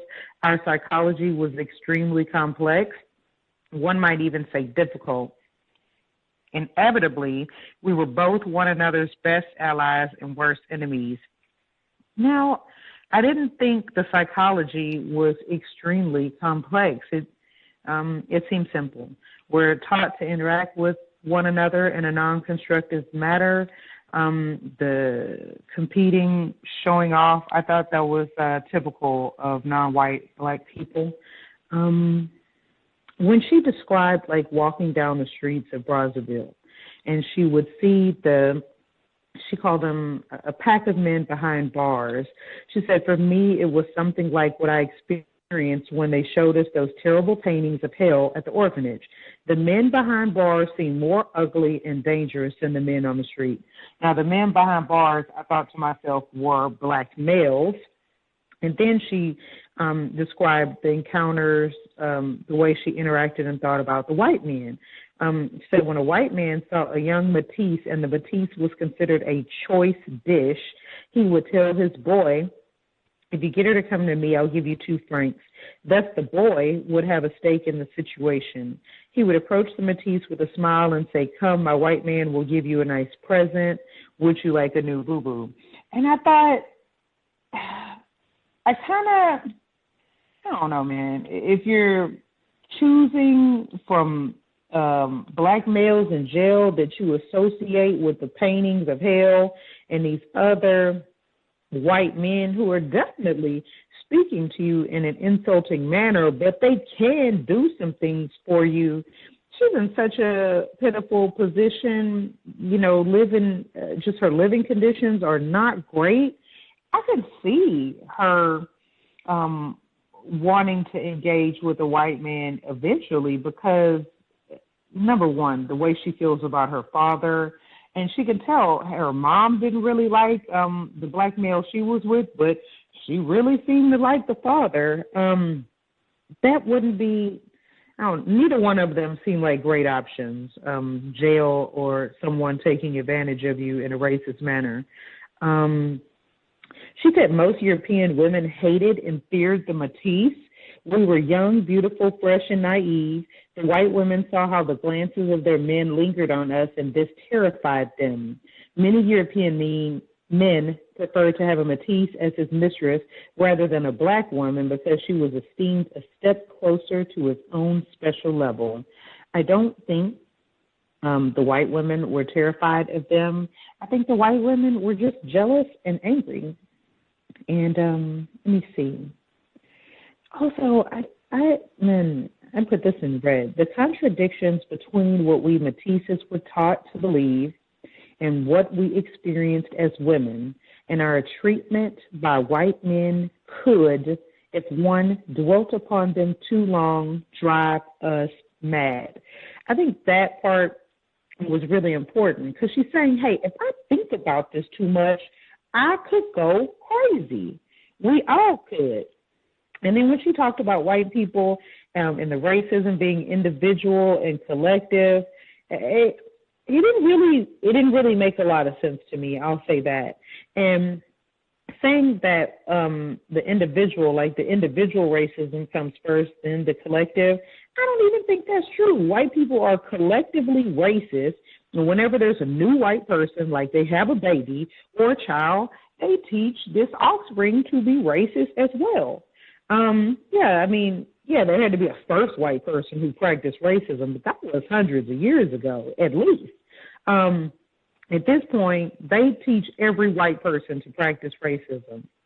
And she said, but then behind that collective racism, there is the individual's interpretation of those rules, which in another twist might be set aside for its own time and terms, as in sexual intercourse. I don't think a white man is setting aside racism when he decides to have sexual intercourse with or rape a black person. That's just another way in which he is practicing racism. You pointed out, if the white people were nice, if they said bonjour, they get in trouble with the other white people. Let me see. I can understand why the white man came to Africa, his eyes wide, his heart beating hard, but I do not understand why, after he saw us as we were in our great land, he treated us so badly. And that is hard to understand. Until I encountered Dr. Welsing, I had never even thought about the why of it. Why do white people practice racism? And I think it's important that we do think about these things. It does not feel great. It's not exactly desirable, does not make one feel happy, but it's better to understand what's going on than to lie to oneself. I mean, that's self-respect right there. She said, for my mother, happiness was material ease. That's the case with many non-white people. And then she said, Josephine, I confess, was of a very special nature. She was an unquenchable coquette. Appearance meant everything to her, and she was quite feckless about money. The important thing to her was to have a new pagne every Sunday. She found it unbearable to be seen in the old one. It is not just Josephine. My grandma is like that too. I think my grandma goes to church every Sunday. I don't even think she pays attention to what they say. She just wants to go in there, wear a new outfit and show off and, her hats and everything. And she's used to it. She's been doing it a long time. That's what she likes to do. But it is showing off, and I don't think Josephine was unique in that aspect. I don't know. And wanting her to be with a governor, a more powerful white man who could build her a house with 3 stories, I don't think it's the correct desire, but in this situation, I think it is understandable. That's all I have for right now. Thank you for allowing me to speak. Oh, wait. Before it's over, I saw this book on Amazon for $199. That's all. The current book we're reading? Yes. When I was trying to figure out when it was published, it popped up the Amazon for $199. Dang. This book was for sure not intended for black people, non-whites. Black people in the Congo, black people in the Carolinas, you pick one, California, None of the above. Pretend black people, doesn't matter, was not intended for us. As they said, her daughter said it was not. $199. Jesus, we have read some very expensive books this year on the cows. Was Jonestown a CIA medical experiment? Man, I'm going to have to go back and look at the pricing for like, wow, the most expensive year in the history of the Cows Book Club. Man.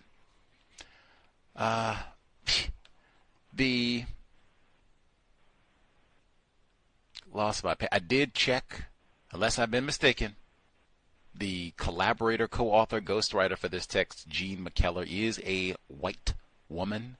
If anyone finds differently, you can let us know, but I was checking on that when we were trying to get the date and publication information for the text. I think this is a white co-author. That notwithstanding, the point Lauren emphasized about, one, I am so offended for her grandmother. Wow. I mean, under the bus. She didn't talk about her own showing off or cute outfits or whatever. Just, dang, man, just wow. I mean, grandma can't even look forward to going to church on Sunday. There she go again. How did she know she didn't pay attention to the sermon? I mean, dang, like, man, I'm offended for grandma. Like, wow, like she can't look cute and pay attention to the sermon. Like, you multitask a little bit, pay attention. I asked her about it. Oh, man, they do get a little boring at times, but man, I still feel bad for grandmama. Like, I didn't put my business out. Man, lost my, man, I will say, she said it is a lot more people than her mama, Josephine. Fuller did put that in the book, the mistake that victims of racism have made, valuing survival more than justice. I highlighted that bold-face print. That is one of the few things that prior to reading Mr. Fuller's code book, I had not heard him say or mention ever anything about that until I read it in the code book. I saw it and was stunned, and then I was able to ask him about it on the program. It's in the archives, but it's very, very few. I think maybe 20% of the book I had not heard him ever say anything about by the time I actually read it. That was an enormous mistake we have made. He elaborates it's that because they can make survival comfortable, man. Like, get you some servants and you live till you get some artichokes, man. Get you some good food. They can make it comfortable. Man, this is not so bad. You be an old concubine to a white man, like you around here trying to get justice. Be quiet. Everything is all right. Get some more of these artichokes.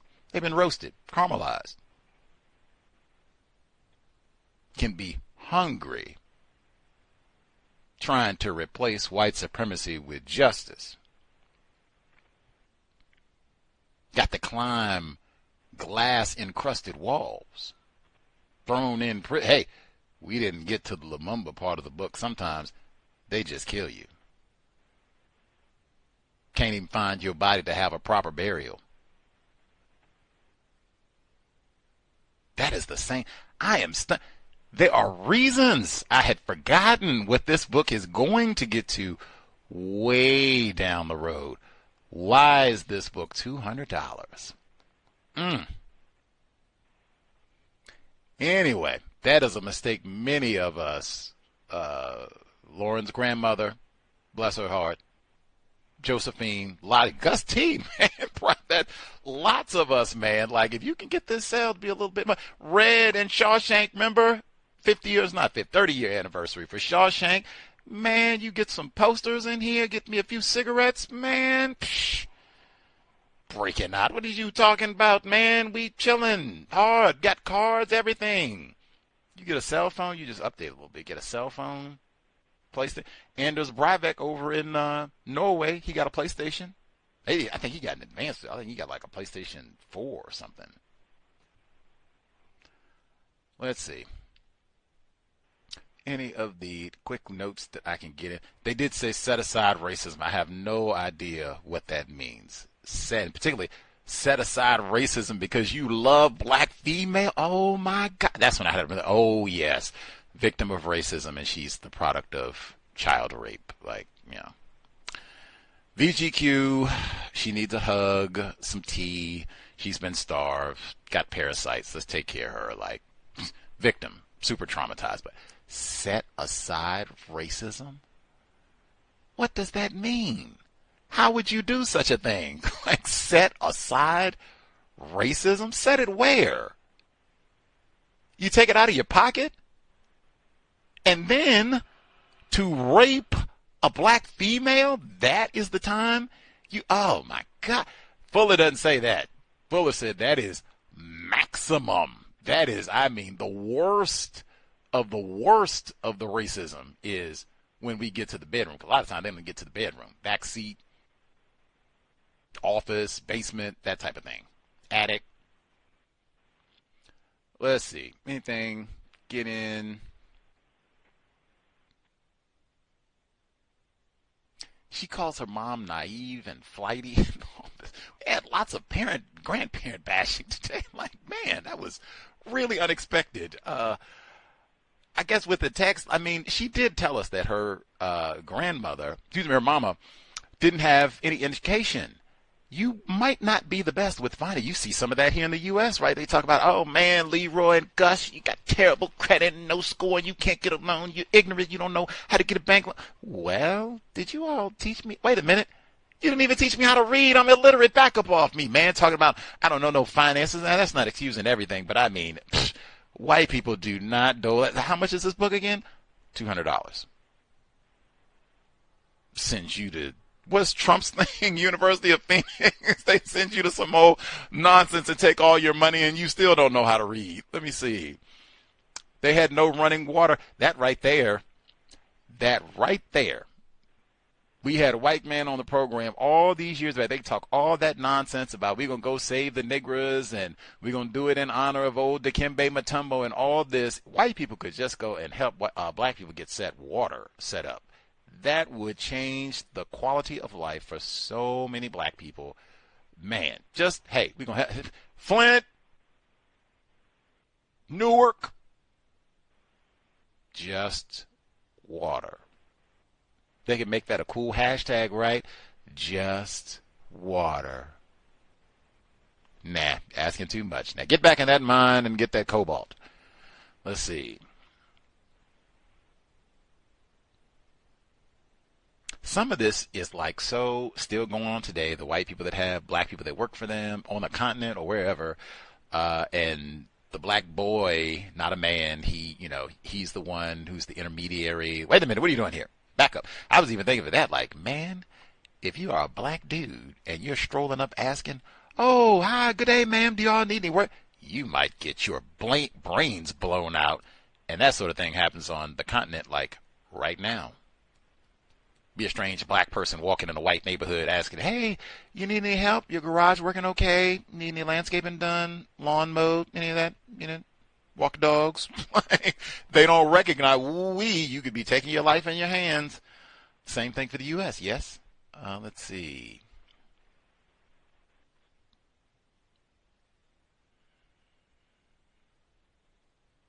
The insults from the street and the concubine is just, wow.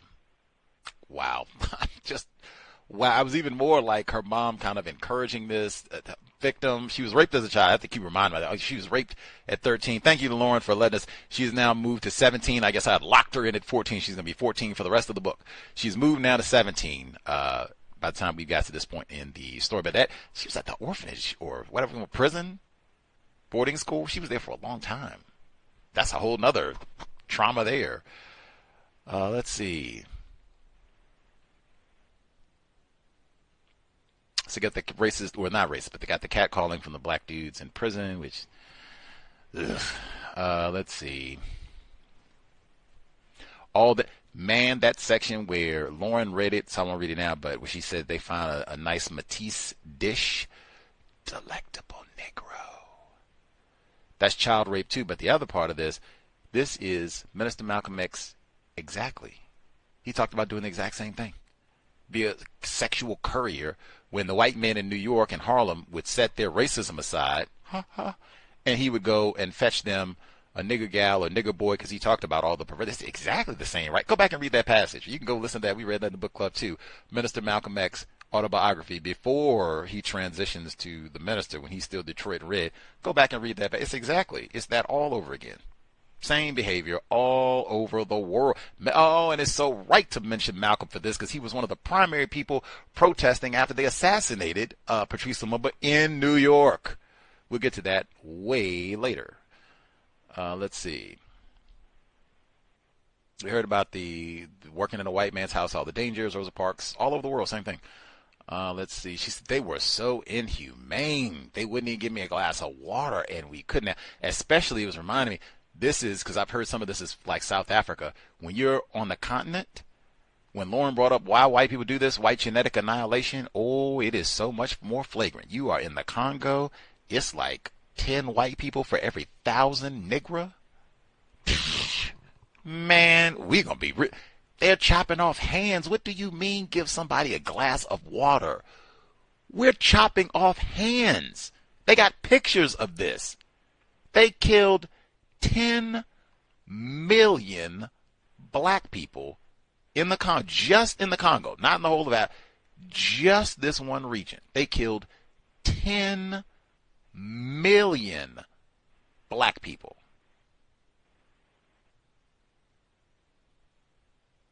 I would learn how to act right too.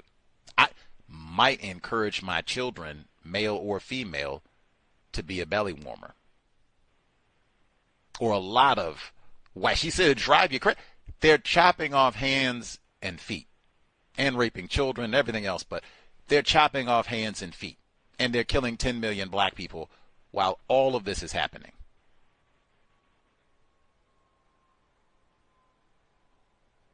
I would be extra crazy. It's so bad you can't even get a sardine in some places. Let's see.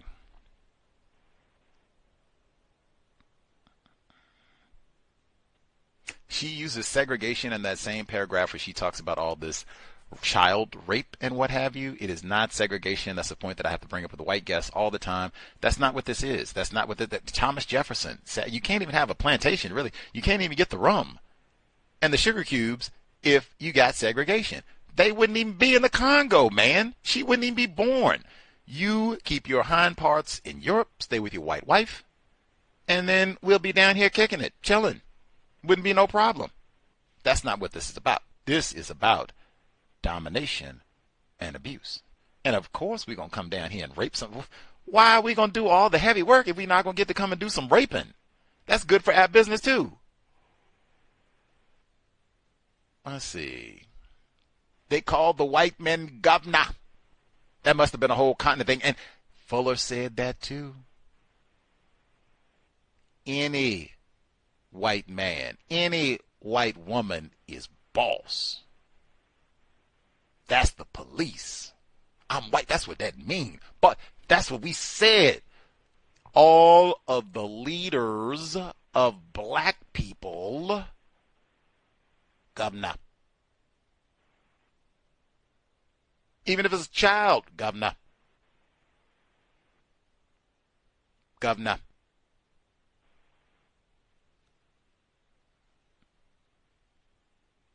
And then she and her mom quarreled. Non-white people do not get along with non-white people and not supposed to. Although, wow, the source of our quarrel, I'm not going to be a belly warmer for a white man?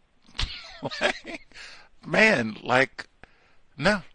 I don't care how many limos he sends, and lavender water must be a big deal. Hey, lavender water would be a big deal in Flint, Michigan right now. Facts. There's no lead in it, and it's lavender? What? No microplastics? What? Even that, no. That might be black self-respect. Even if I'm thirsty and hungry, I'm not going to let you rape me. I'm not going to lay down with no white man just for a glass of deuces. Beat it. Talk to the wrong one, beat it. And your mother is the one who's upset, and it gets so bad, we can't even stand that. Whew. But again, I have to remind her, she was raped. So much I have to remind myself. She was raped, and this is happening. They're chopping black people's hands and feet off every day. Every day.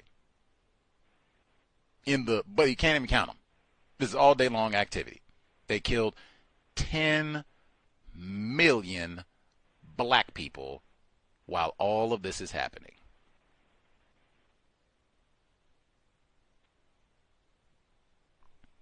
Keep that in mind. That cannot be stated enough. That cannot be stated enough. That cannot be stated enough. If I was living through that, I might have had the exact same advice.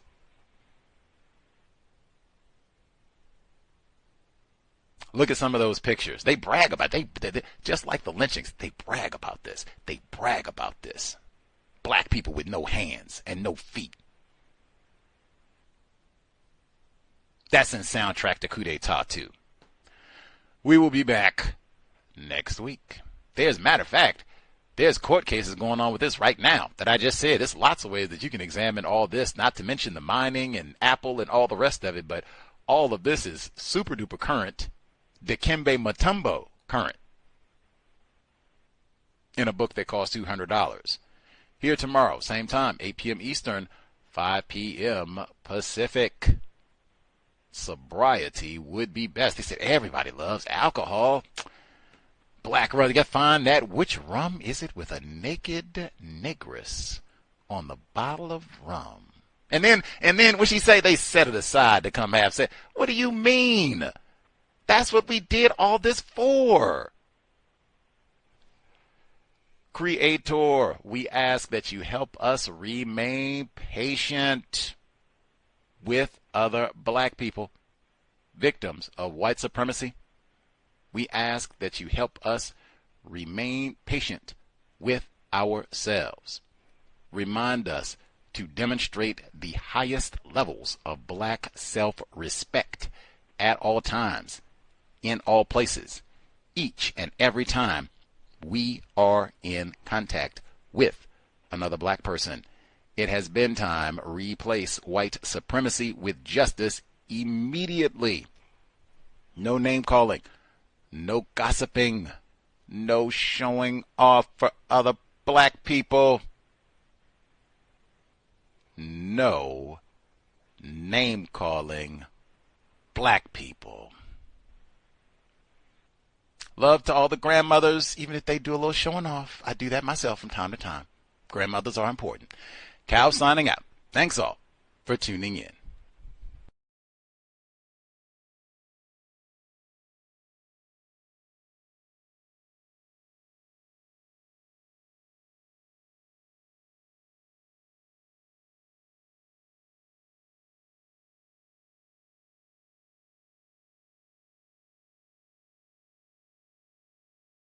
Nigga, you so brainwashed.